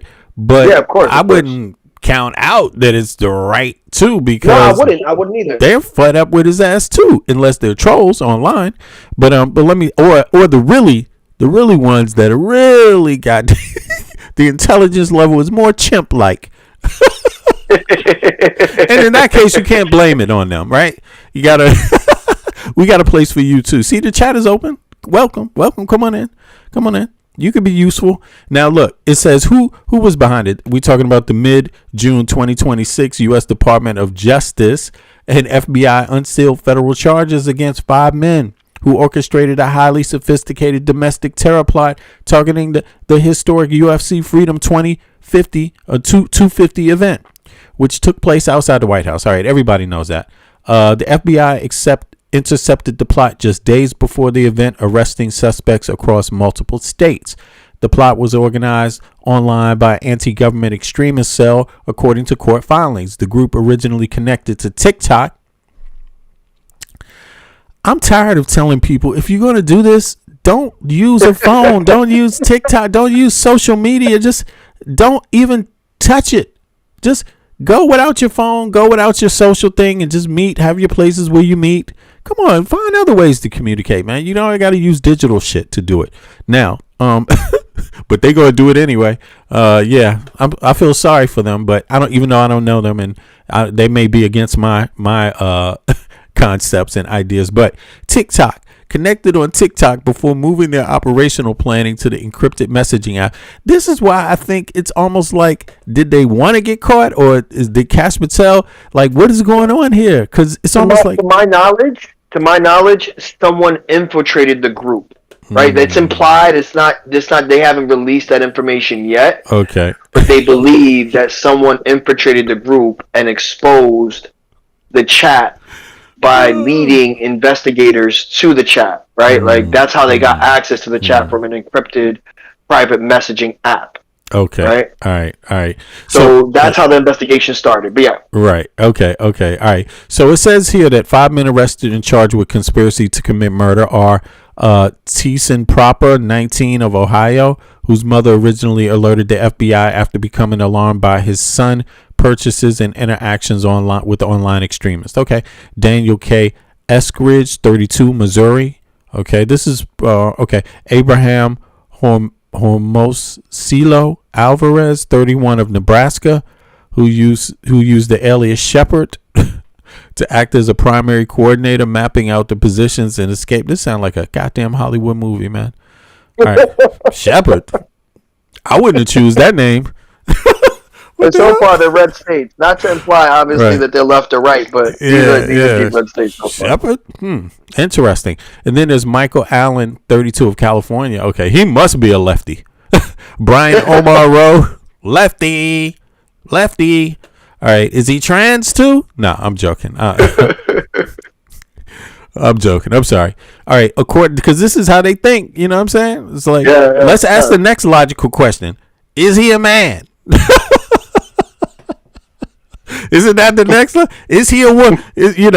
Come on. All right, now here. According to the FBI, the suspects interacted with the network of individuals online claimed to be ex-military and Christian-based, though the group operated as an extremist anti-government militia cell. God damn. Christian-based. The plot was designed. That's a very important word. Yeah. The plot, that doesn't sound lefty. Because lefties are all Islamic extremists. No, or Antifa. We're all agnostic. We're all goddamn. Anyway, yeah. None of us believe in Jesus, man. We don't believe in God, man. We atheists, yo. Now check this out.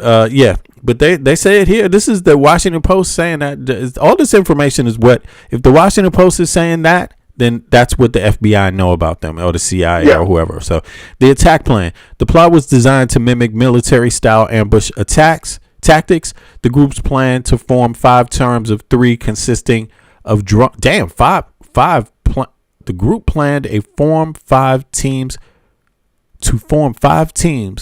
of 3 consisting of a drone operator, a sniper, and a lookout. Well, goddamn. Oh.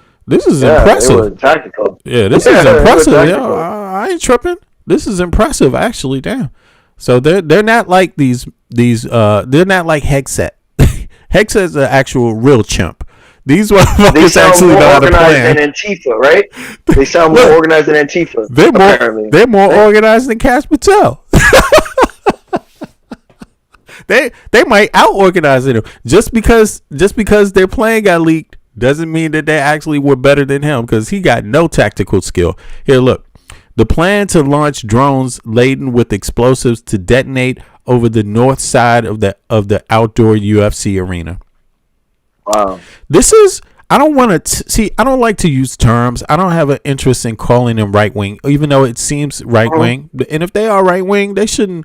I'm not saying everything. I don't understand some of the ideas that some people have. You know what I'm saying? But I don't really have an interest in calling this right wing. But let's just be honest. Like, whoever they are, they have a little bit of experience. It's not only right wingers that have experience in the United States, because the United States has gun laws, and our gun laws permeate a lot of the society across the country. And so militia is the ideas of a militia. That's not necessarily left or right, although politics wise, the right tends to lean on that a little more than the left. But if the left really see a problem, don't ever get it twisted. We're all willing to bear arms if it must be. And we're not ignorant motherfuckers. A lot of us contribute to the military, contribute to law enforcement. We just don't lean on that identity. Yeah. That's not our first identity. Our first identity on the left isn't a copper if you're a copper. You see what I mean? Our first identity in the left is not I'm in the military. No, it doesn't become your identity. That's just one of the things you do. That's something you contributed your life for, your service, but it's not the only and the main identity marker. But the right wingers, they tend, their whole identity is like, I don't feel like I'm American enough. I need to put on this flag today. I need to wear a flag shirt and a flag hat, and I'm American. Lefties don't think that way. You see? So, there's more to us than just service to our country. Although we take that serious, but we're not going to brag about it and treat people like they're less than us, or kind of threaten people with this thing. You see what I mean? Nah, it's a place and a time for everything. The plan launched drones laden with explosives detonated. Goddamn, the explosions were intended to trigger chaotic mass evacuation. As the crowd of high-profile attendees fled towards Pennsylvania Avenue, state sniper teams were instructed to gun down the fleeing targets. Wow. Whew. Somebody was pissed and it's about Trump. And this is what I'm saying. I'm not judging these people. I'm not judging them. Although this shooting people that don't have anything to do with the administration, just people there at the party, I don't know about that. That one is crazy, and I think that says something that's not quite right. You know what I mean? Like, to be honest with you, I don't agree with that at all. You see what I mean? Like, nah, man, come on, man. That's the level of extremism that doesn't help anything. It doesn't help. You're not gonna come on, because there's going to be innocent people in that. You know what I mean? And that's not targeted anymore. That's not, that's just now. Yeah. But in any case, not to say that I'm telling anybody to do anything like this, because I'm not. You do this kind of shit at your own risk. I don't think you should do this, to be honest. That's my view. Right. But I just want to talk about it because it's obvious there's a lot of fucking people pissed at fucking Trump right now. And the right wing is definitely a big part of the people pissed. That's all I'm saying. A lot of people may not know that online, right? Because these people, it's not about what you're doing online. It's about having access to other people that can tell you, having access to Americans. Everybody knows. You don't have to be an extremist to know that Americans are fucking pissed at this administration. Supreme Court justices are scared. Even motherfuckers in the cabinet don't even want to live with civilians. They want to live on the military base because they're scared. Okay. And they're scared. A lot of them are scared. Don't believe the hype. You think that they would be scared of the Iranians. That's how they put it in the newspaper. No, a lot of these motherfuckers are straight up scared of American citizens. That's how pissed Americans are. And it's not a political party pissed. It's a just American pissed thing. It's getting there. What were their political goals? According to the unsealed criminal complaints, the FBI interviews with the suspects, the group's overarching political goal was to assassinate high-ranking government officials to start a revolution. What? Their motives were mixed of anti-government extremists, anti-capitalist, and specific geopolitical grievances, targeting capital elites and billionaires. The cell explicitly aimed to assassinate high-profile figures, billionaires, and corporate executives attending the high-ticket event.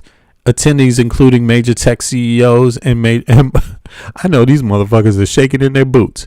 And they should shake in their boots, because in case you never noticed, fucking Americans are fucking pissed. How many times do people have to say this? What is it these people don't understand? Like, they are totally disconnected.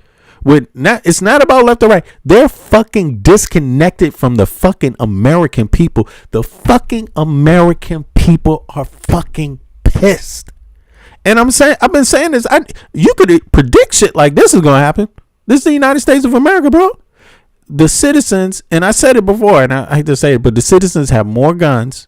Fuck the military and the police. Just the citizens alone have more guns than all the citizens of China and Russia put together. Why do you think they have them? All you have to do is listen to them. Listen to them. It's because of our Constitution. And people believe this.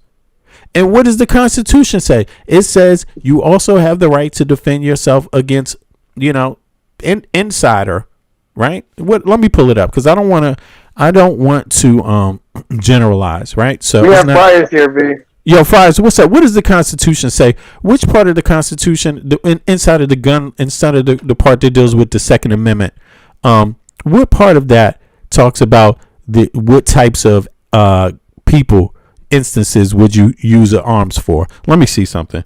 Yeah, go ahead. What's up, Fries? Anything else? Anything else you want to speak about too regarding this? So the Second Amendment says a well-regulated militia, comma. Being necessary for the security of a free state, comma, the right of the people to keep and bear arms, comma, should not be infringed. And so again, a well-regulated militia is being necessary for the security of a free state. So that means when our government is being tyrannical, that's when the militias are supposed to defend the freedom of the state, the right of the people, not an individual right. It's a people right to keep and bear arms. They're together because you have to have armories and you have to be able to train with those weapons. Like an individual can be defeated by the government, but as a fighting force, we stand together, we stand united. That should not be infringed. Now let me ask you something. So the Second Amendment doesn't exist. So we've lost the Second Amendment. It doesn't. I mean, it's an individual thing now. But let me ask you this. This is for Jan 6, right? This was the reasoning for Jan 6 and them insurrecting. Well, the reason for them insurrecting had to do with they wanted to stop the election because Donald Trump told them. That's how they interpreted, right? That Second Amendment right is how they interpreted justifying their actions. I mean, actually, if you're thinking way deeper than that, they simply were following their cult leader. Period. That's all that it was. Nothing more. Nothing more. They weren't thinking of a tyrannical government. No, they weren't thinking of any of that. They were thinking Donald Trump says to do this. If Donald Trump had gone there and said, "Hey, look, guys, let's go and actually support this," they'd all flipped on the dime and supported it. So, I agree. You have to acknowledge it's just a cult. Look at this. That due to their Second Amendment, right, like that they felt that they were threatened in terms of their liberties, and they took it upon themselves to do the actions of Jan 6. Right. I mean, in the chat, I think Eric Klein said about the Groyper posse, and I think he's probably the closest to anybody on this. So this notion that America's being angry at that government, this is much deeper than that. This is about the right-wing militias who are always angry at the government. Trump's not doing enough for them. True. So this is, and again, ahead. I don't think for 1 second. This is my take. The Butler thing was fake. Okay, let's cover the tape. This is the reason why Trump cut the investigation down on the Butler assassination. We had nothing else about it. Okay, this assassination attempt at the ball at the press dinner, which by the way Trump never went to any press dinner, none until he had an assassination attempt before he could speak. Okay, come on. And then what have we heard about this? Absolutely nothing. I think this is again just staged, and because the detail in this is like I put in the chat, like this is some Ukrainian level assassination attempt stuff that we can't do. So you're telling me these kids with no military experience, we're going to conduct? One of them I think had military experience though. This is still a very high level action. High level action. But this is a well planned attack. It's how it's coordinated is definitely something that would hurt a lot of people if it was. Again, it was designed to hurt a lot of people for sure. Look at the Columbine. Look at the. But wait a second, though. Read the manifesto of Columbine. Yeah, but hold on. Read the I'm manifesto of Columbine. gonna do that. I'll pull it up. But let me just make sure we cover this part. Yeah, go ahead. This is my last point on that. Yeah, okay. It's so detailed of what they were going to do, but because they were going to assassinate the kids at the school, then drive out here and do this one in Mexico. You talking about Columbine, right? Yeah, Columbine. So it was also it's easy to make. Right? Yeah, it's easy to make these plans. And again, we're assuming we're trusting them that this is actually them that wrote this, because when I see a trial, I'll be a believer. True. I'll leave it at that. True, bro. I agree with that 100%. Because there's no need to guess when you don't know. If you don't know, we have to wait to find out. Especially, but check this out. Just to get back to the general sentiment of Americans, right? Here. It says it right here. I'm talking about what Americans are taught. We are taught this, that this is the reasoning behind why we have gun rights and what those rights were about, right? So this is part of it, tyrannical domestic government.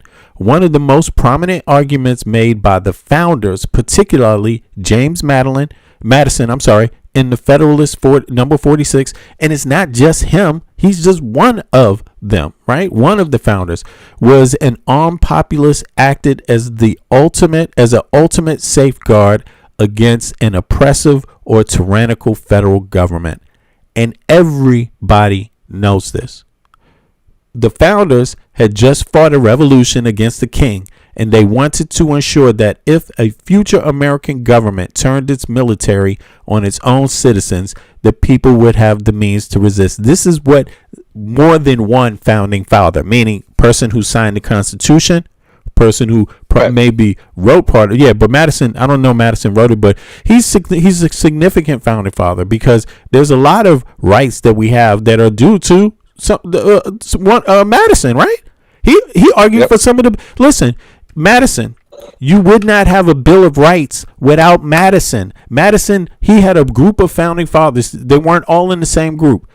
Madison's group, they demanded that the Constitution have stipulated in it, be written in a way to where you would know that more law is to come, that you would have, this wouldn't be the last thing, that was drafted is how you write laws in the Constitution and who can write new law in the Constitution. That's all part of the Constitution. I think that's the first thing it says. And that's because of Madison's group. Right. So you got to understand who Madison is. Yeah. So this is another significant thing. So I'm just saying, look, everyone may not know this, but I'm talking about the people that understand gun rights, unless they're lunatics. And most of them understand very well this argument being made right here. So but in any case, I agree with you. We're not going to know what's at the bottom of this. Trying to rush it makes no sense, because it's obviously something serious that's going to have a lot of details to it. And these details ain't going to be revealed fast, because they're still investigating it. Still got to be litigated. Still has to be some, what do they call it? Once a case is open, it's, what becomes transparent and viewable now? What did they call that? Discovery. The discovery will come out. Right. Exactly. Yeah. So, yeah. So, let me see now, should I look something else up? You said no? So when was the Second Amendment ratified? So first off, let's just be clear.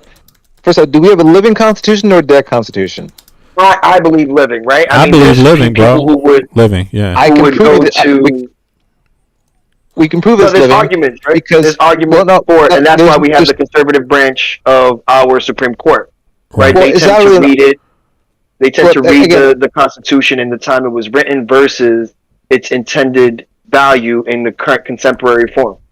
So the reason why they reversed Roe v. Wade, right? But yeah. No, it was so Scalia killed the Constitution. Right. So he's one there, and it's called the Scalia School of Thought. Yeah. Well, he's the main one.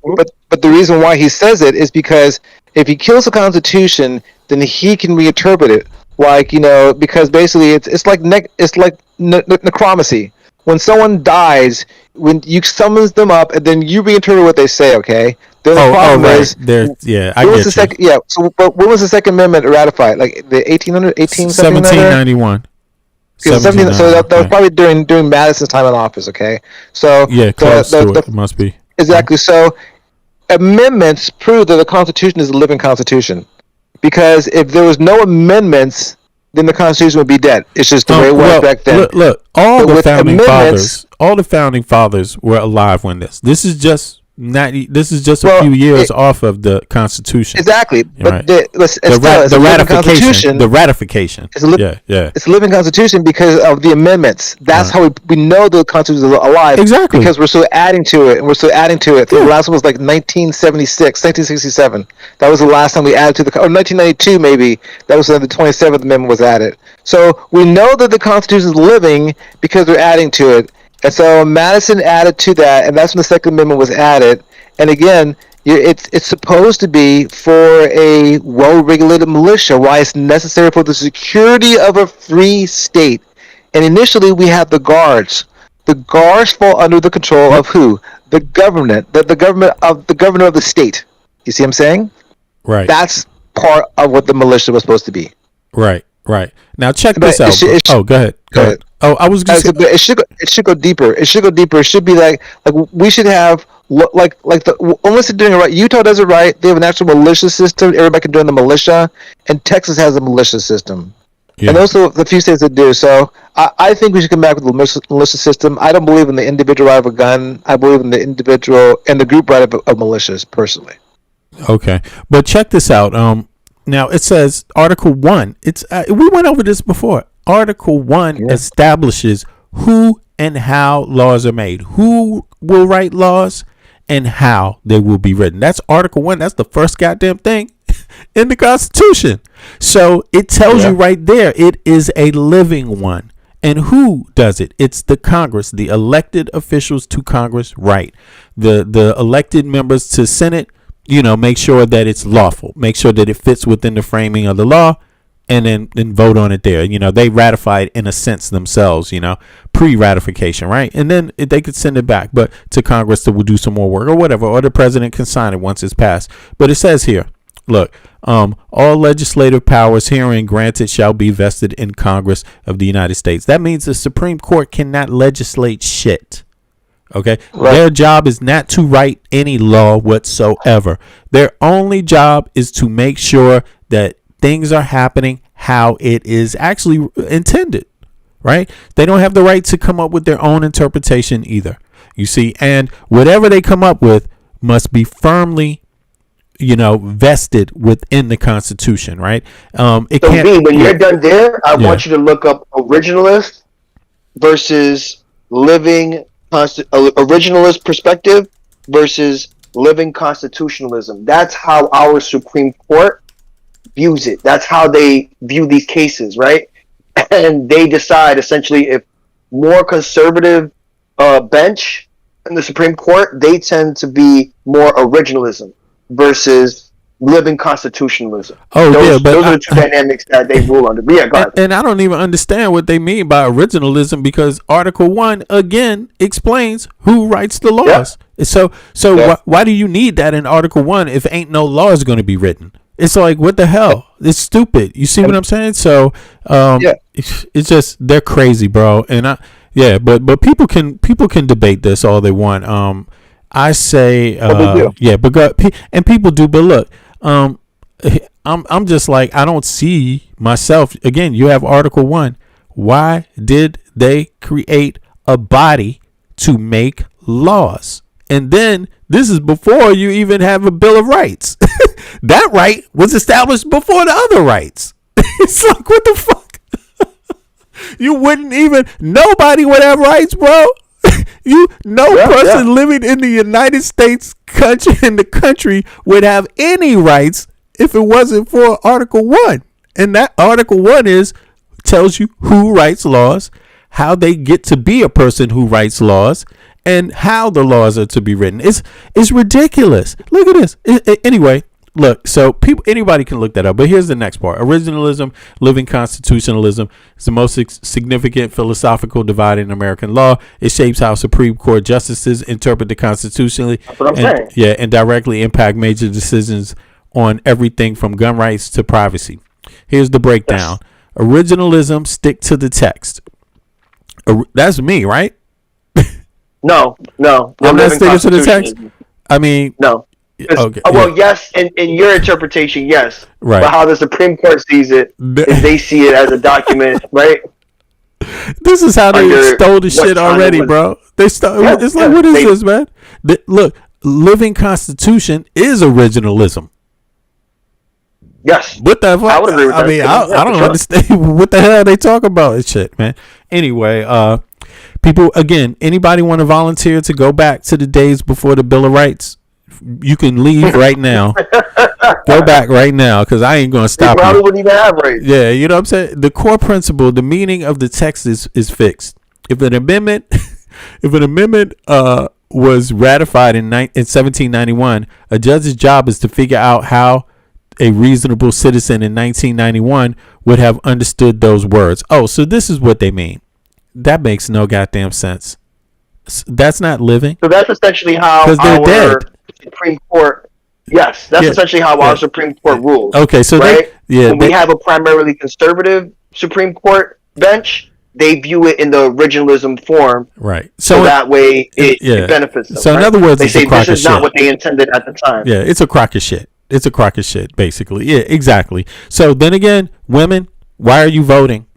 It wasn't intended for you to vote. I mean, essentially, that's where they're leading this, right? You know- So that's where the rollback of rights are coming into under a primarily conservative Supreme Court, right? This is extremely they conservative. fight these.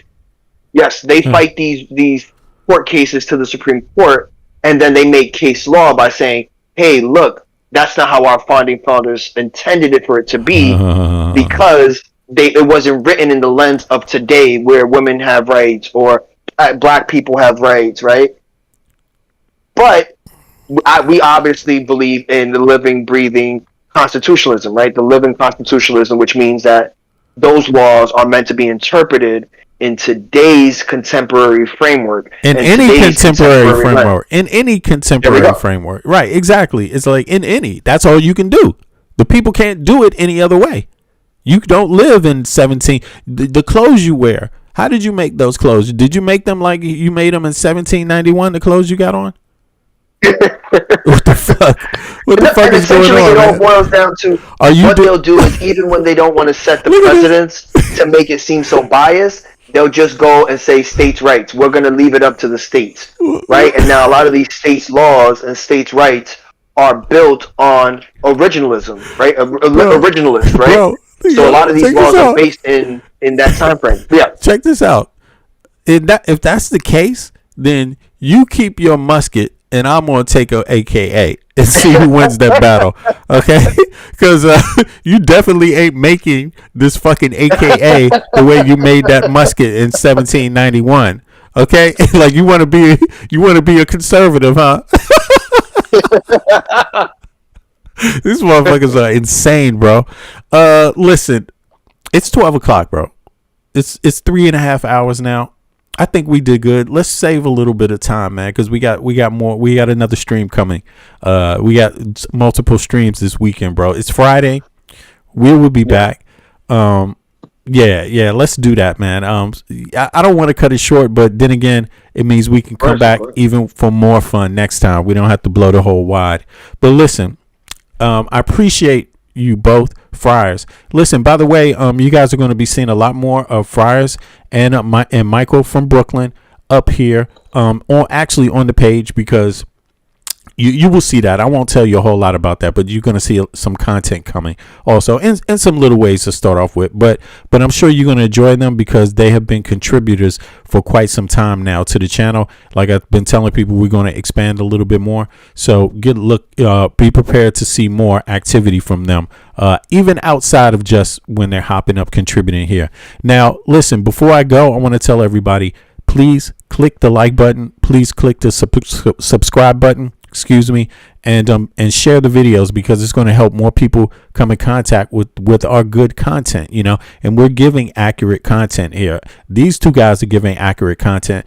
That's why we roll, because we all pretty much want to do the right thing for our country and our people, and we recognize not just with information, but the kind of spirit you need to have to even do that. The spirit of we want to do what's right, We want to bring people together, and we don't want to fall for the division. Everybody is a part of this United States of America. You shouldn't have to fucking explain it. You know, you are the living proof of that yourself, and you deserve way better. Not just fucking around with Trump here. Not just talking about Trump, although it is extreme. But the country has been moving in a direction, but we are behind every other Western country in terms of what government's role is, what their job is, and what their function is. The United States American people have been let down, and it didn't start with Trump. Okay? It didn't start with Trump, but we're going to need to reevaluate some things and try to come together for what makes sense. And speaking of that, I want to say congratulations to this individual who has just won the nomination for DC mayor. That is, let me pull this up. Can you guys see this? I don't think you can see it. Hold on. Is it here? Yeah, here we go. It is Janice Lewis George of Washington, D.C.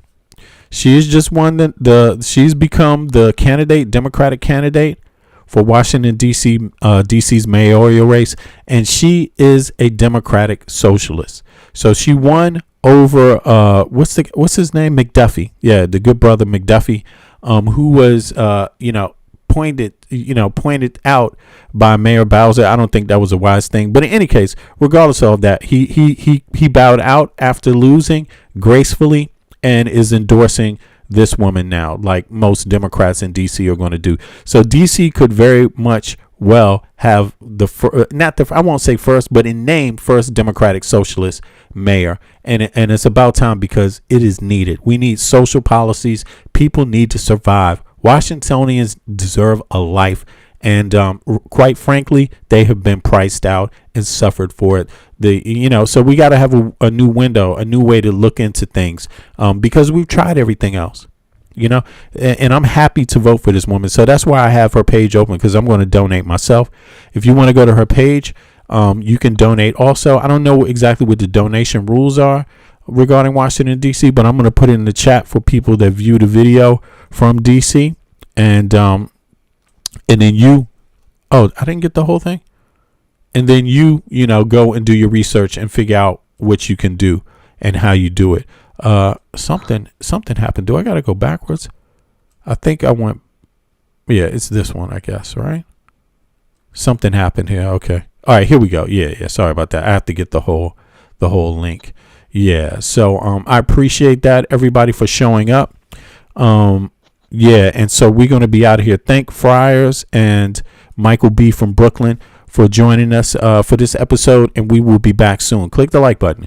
All right, subscribe, share the video, do a brother a favor. All right, I appreciate everybody. We will be back. I don't know how many hours, but I'm going to set up the next stream. It will be approximately probably 12 hours from now, something like that, maybe 8. Who knows? But I will catch you guys in a minute. All right, peace, everybody. Be safe, guys. One. Yeah. Digging, scratching, working, struggling, hoping. Some is hustling, every man hustling, stay alive, that's the game. It don't matter if another gets slain. Pain, recession, other cats want a war, we got the weapon. People want bombs, so they gon' get them. This is the rhythm, the politics ticking. It's sad how we living in this life. It's gonna be a time that we change. Shit is not finite, life is the same. Motherfuckers killing each other to make a claim. Stop that bullshit, you have no respect for each other. You know the truth, you come from your mother, your sister, your brother. So love one another. If we make that change, the whole world will do the same. So listen. Only this wonder, we let the children dying. What about the children crying? No. What about the kids? Don't forget the children. Tell them about the children. What about the children crying? I wish someone would tell me when is the suffering gonna stop. I see time ticking, fuck your watch. There comes a time when man steps to the plate, but it won't matter if your mentality is fake.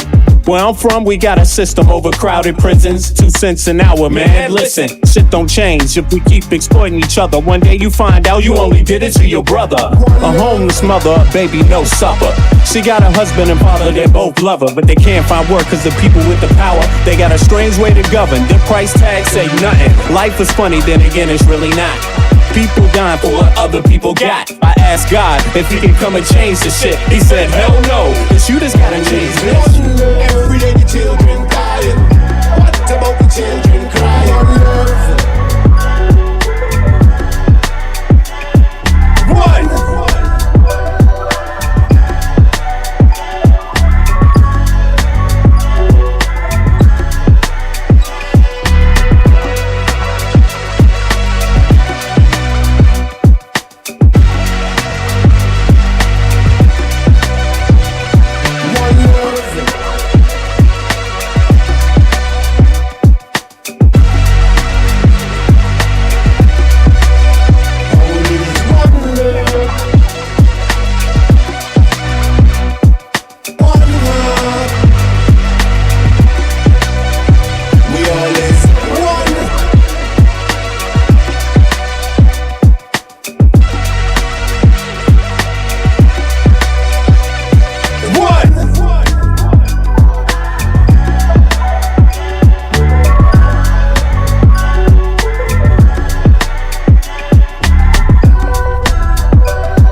From your mom, your birth, pops planted the seed in the turf.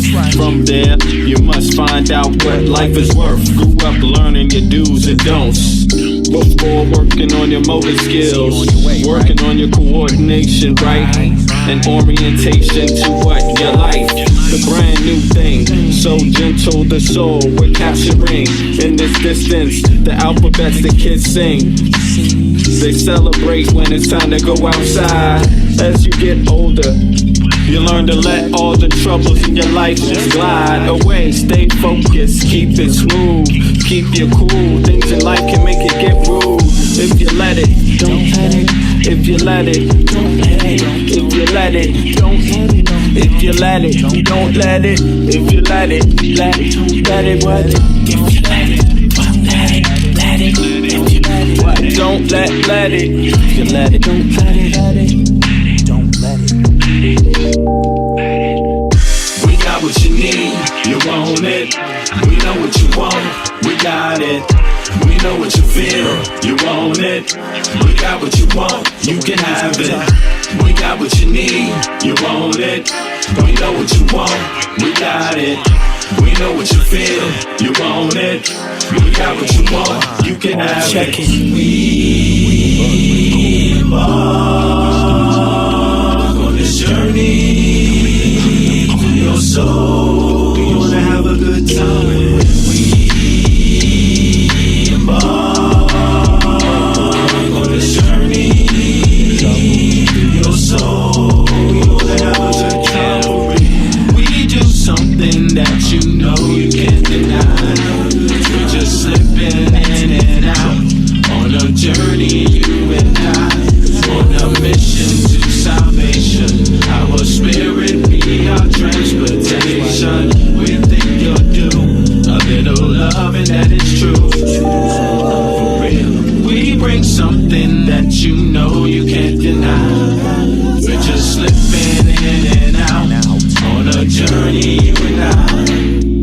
We got what you need, you want it. We know what you want, we got it. We know what you feel, you want it. We got what you want, you can have it. We got what you need, you want it. We know what you want, we got it. We know what you feel, you want it. We got what you want, you can have it.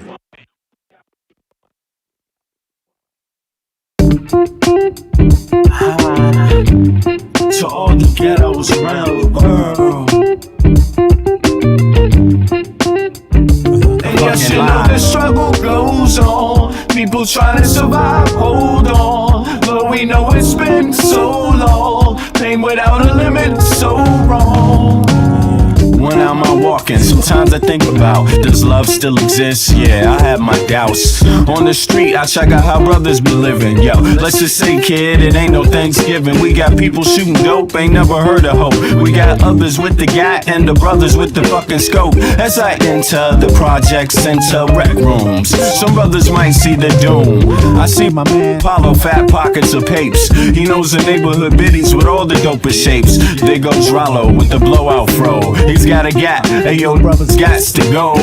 No show is live with narrate, fuck Memorex. My man Rollo's got a gat at Paulo's chest. One slug blasted out, down boy died. Now show me some love, kid, it sounds like a fucking lie. The struggle goes on, people trying to survive, hold on. But we know it's been so long, pain without a limit, so wrong.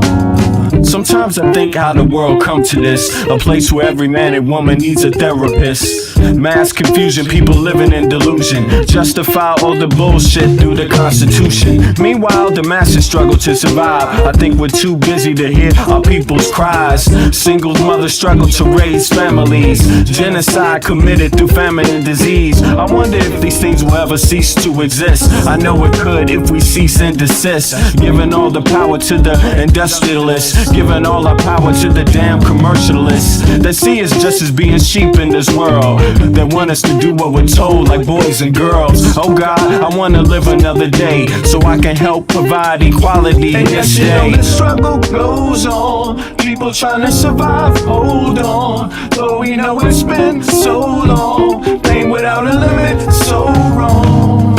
Everybody round the globe, open up your earlobe, your third eye, and then decipher the code. Through knowledge, understanding, then bring love into the concept instead of bling bling. Truth instead of biased educational methods. Twisting, contorting God's message of love for every human being. Listen, motherfucker, don't you hear the screams? It's time to do much more than talk, debate, and spread hate. We need to think and at the same time investigate. Understand what our actions may create. Before continuing the cycle we procreate. We can clone humans, but at the same time we can't feed humans. The future of man is actually looming. It's really depressing, it's true, man. You know the struggle goes on, people trying to survive, hold on. Though we know it's been so long, pain without a limit, so wrong. Yes, you know the struggle goes on, people trying to survive, hold on. Though we know it's been so long, pain without a limit, so wrong.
walking. Sometimes I think about, does love still exist? Yeah, I have my doubts. On the street, I check out how brothers be living. Yo, let's just say, kid, it ain't no Thanksgiving. We got people shooting dope, ain't never heard of hope. We got others with the gat and the brothers with the fucking scope. As I enter the project center rec rooms, some brothers might see the doom.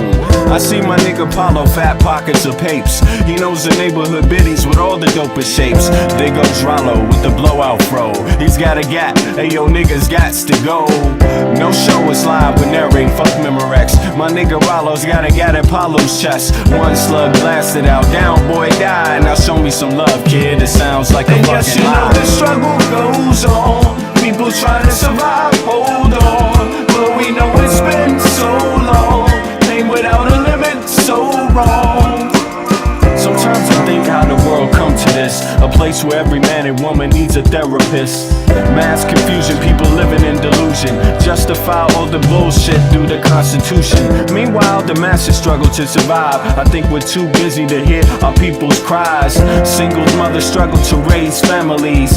Genocide committed through famine and disease. I wonder if these things will ever cease to exist. I know it could if we cease and desist. Giving all the power to the industrialists, giving all our power to the damn commercialists. They see us just as being sheep in this world, that want us to do what we're told like boys and girls. Oh God, I wanna live another day so I can help provide equality and this yes, day. The struggle goes on, people trying to survive, hold on. Though we know it's been so long, pain without a limit, so wrong.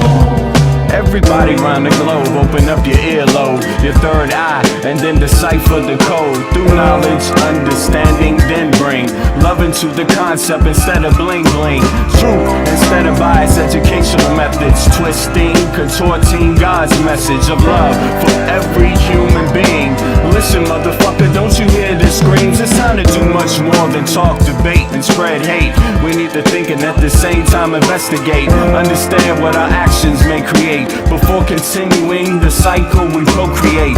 We can clone humans, but at the same time we can't feed humans. The future of man is actually looming.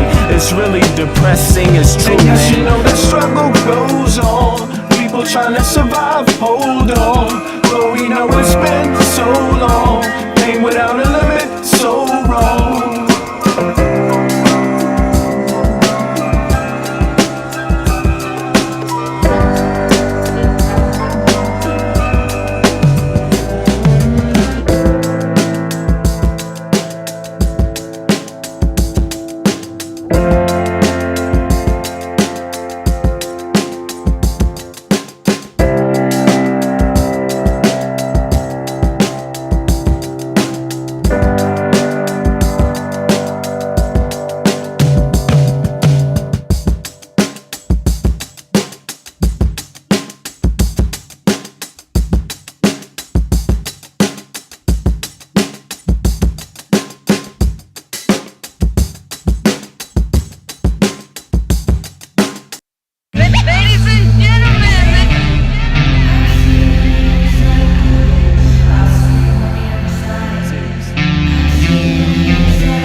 They want war. Crime babies looking for food. Starvation, the recipe.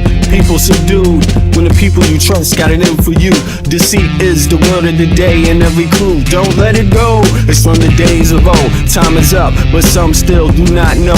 Can I make up my mind? Is it worth the dime? Do I have to take a minute just to make it mine? Life's never fair, but don't listen to the TV. Go out and take a listen to the streets with the people in the slums and the homeless bums with degrees and degrees sitting under a tree. It's not easy in the world for the poor man, the one that brought you to reality. See, they don't want you to know about the black sheep. Leave leaving 7 roads to the 12 families all around the globe with an ancient code. Is it really asking a lot to say a death old? Cause we sitting on the earth looking back at extinct, and I'm standing on some ground that's about to sink. I ain't scared for a minute, I ain't about to blink, but I documented for the world what I see and think. Feel we on the call and up and we on the break. All Congress gonna do is waste paper and ink. Vote or die, you voted and you'll die. You can have it both ways, can't say it's a lie. You can march all you want, but they playing you wrong. They only understand war, it's the same old song. They want war, all they really want is a war. Diversionary tactic to make the big score. The diamonds in the morning, you know they want more, but they wanna keep you low, so they manifest the war.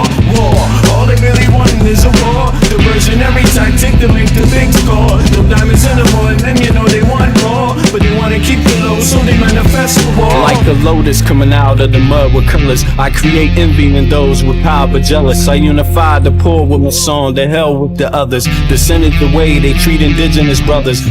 Cause I understand we link forever. They try to hate us even though that we keep it together. I'm not talking about controlling the air or the weather. I'm talking about maintaining the truth, the high endeavor. A rebel drops bombs in the midst of trouble. The free world counterattack and now there's double. But nature gets the shit in a way to settle. If you stop the machines for a minute you might hear, but they won't cause the TVs whisper in the ear. And capitalism has eyes that don't tear, and they cloud up and get crazy and won't steer. And like an ad, it's hard to get an ass to listen. Living like this is like living in prison. It's hard to keep hope when you're living in prison. The spiritual thoughts, so yes, the mental prison. The outside, yes, it's got to get through. Something's gotta die, so something here can live. Your life is nothing if you got nothing to give. Keeping the spiritual, yes, disguised as religion. Controlling your mind, the mental prison. They want war, all they really want is a war. Diversionary tactic to make the big score. The diamonds in the morning, you know they want more, but they wanna keep you low, so they manifest the war. War, all they really want is a war. Diversionary tactic to make the big score. The diamonds in the morning, you know they want more, but they wanna keep you low, so they manifest the war.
Can you feel it? Nothing can save ya, cause this is the season of funky behavior. I came to relax your mind, you can recline. On what? On this here rhyme. I like the style, I'm staying for a while. It helps me show cats that I'm versatile. I'll touch your dial, turn your frown to a smile. I'll make it feel like you're having a child. So relax and open up style. I'm about to make you walk what? Pimp style. Or pimped out style, you don't understand the logic. See if you don't have it all, I'll take a deposit. I got shit for you, it's alright indeed. It's like going to the garden and planting the seed. It might tickle for a second, but it won't bleed. So just relax, just hear the dope cry. I'm just real nice, everything is real fat. You don't have to do work, we do that. It's the type of place where you can wear your hat. Just relax, and just hear the dope cry. I'm just real nice, everything is real fat. You don't have to do work, we do that. It's the type of place where you can wear your hat. Entertainment, at the same time, edutainment. In other words, you could could call it bent. What I'm saying is that I'm here at your service. It's hard work, but then again, I deserve this. I'm helping people enjoy their spare time. I'm like an instructor when I'm doing my rhyme. Relax and just hear the dope track. It's really not all that, it's not like a gag. I be like that when everything is relaxed and chill. You don't have to get fucked up or take pills, cause I like being myself, it feels good. Yo, it makes my meals taste good. It makes my meals taste good. It makes my meals taste good. It makes my meals taste good. So just relax. It's your dope track. Just real nice, everything is real bad. You don't have to do work, we do that. It's the type of place where you can wear your hat. Just relax. And hear a dope track. Just real nice, everything is real bad. You don't have to do work, we do that. It's the type of place where you can wear your hat. Just relax. My mind state, now balloon, it won't inflate. Just take the buzz, this much wiser kid, fuck the shade. And take it to a lower level, and dig a ditch for a devil. Got some more kids and pass the shovel. Dig a hole, take them on a spiritual roll. Lyrics unfold, either that or unroll the scroll. Episodes keep reoccurring and stifling. People's vision get blurring, their hearts start murmuring. I'm about 5 times iller than a Sherman. Introspection is God's gift to the miracle. I freak material, lamb's milk without the cereal. When MCs say your booty, they mean venereal. Your fake material hip-hop killers, they more faking than fucking Michael Jackson and Thriller. The status of a hoe, Quanto Costa. They wanna know how much it costs, kid, I bet for Keek to me. Just relax, and just hear a dope track. The vibes is real nice, everything is real bad. You don't have to do work, we do that. It's the type of place where you could wear your hat. Just relax, and just hear a dope track. The vibes is real nice, everything is real bad. You don't have to do work, we do that. It's the type of place where you could wear your hat. Just relax.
I know how to see a whack MC when he bustin', but I just back away real cool, no fussin'. I'd rather go kicking in the streets with the bums and use the knowledge to collect what? Some funds. Open a non-profit and build a damn school. And this is the story of how a great king rules. There's many that claim to know the local demographic, but don't have the nerve to tell you the truth. It's tragic, but I do, so sit back and let me spit this shit to you. You feel better when I spit this shit to you, despite the system trying to clamp down on the people.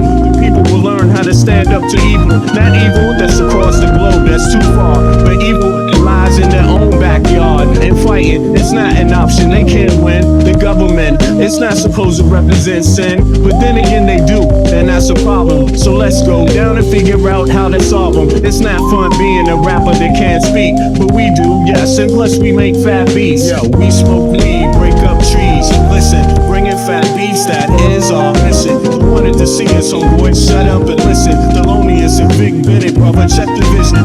Mentalities of different realities. Enter the Star Trek room when you hear the boom. I be the Walkman with the super bass. Automatic stop, yes, stereo cassette player. With the delayer, freaky lyrical sprayer. Extraterrestrial rhyme sayer. I be the poetical VIC/master of the ceremony. Testimony, won't you come step with me? I'm on a historical journey, kinda like Sigourney. Implore me to represent the attorney that represents my niggas, go figure. It's the card, they call me Uncle Bigger. Niggas love you blunts, bust down your liquors. I'll be the parallel to the fiction. You're fixated on this brother's nature.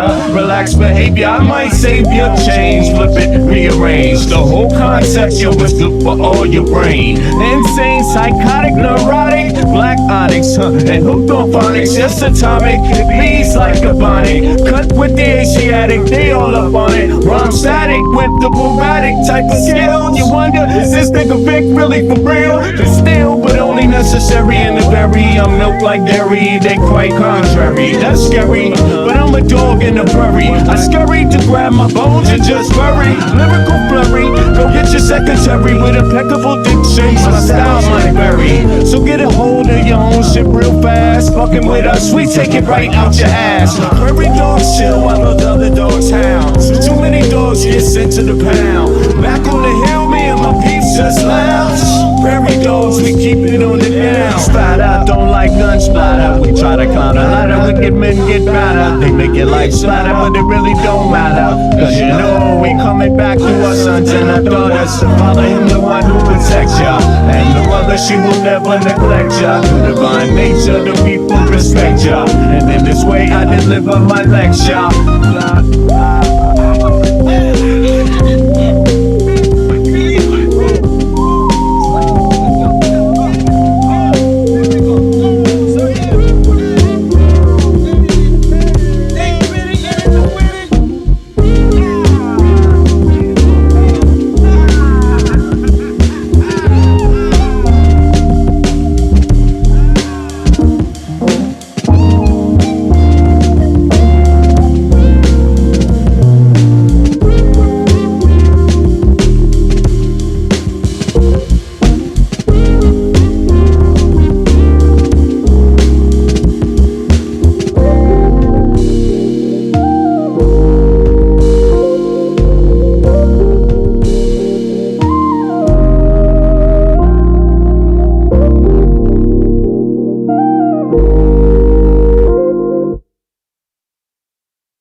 I traveled the globe just to gain perspective. The theory of relativity applied. Of course, it took a while to decide how I should proceed, but even my life is truly based upon need. So I move forward with more deliberate speed. Smash corny motherfuckers that stuck on greed. My seed is worth more than $1 million in future stock. The goal is to break the safe, the padlock. Mad cats can't stop it, need a rocket. Your style is boring and cold, mine is tropic. Battles you want, commit, you'll change the topic. My partner stood there to put your beat in the pocket. So this nigga here can proceed to destroy your stereotypical pop rap gangsta ploy. Not hating on niggas from the ghetto, but I'm hating on copycat rappers from the meadow. They procreate bullshit without paying the price. That's like talking about CeeLo with no dice. I drink milk, but that's about it. I won't compare dairy MCs to dope shit. I want you full undivided in this here place. One thing to entertain and to educate. Your bum ass niggas and you're not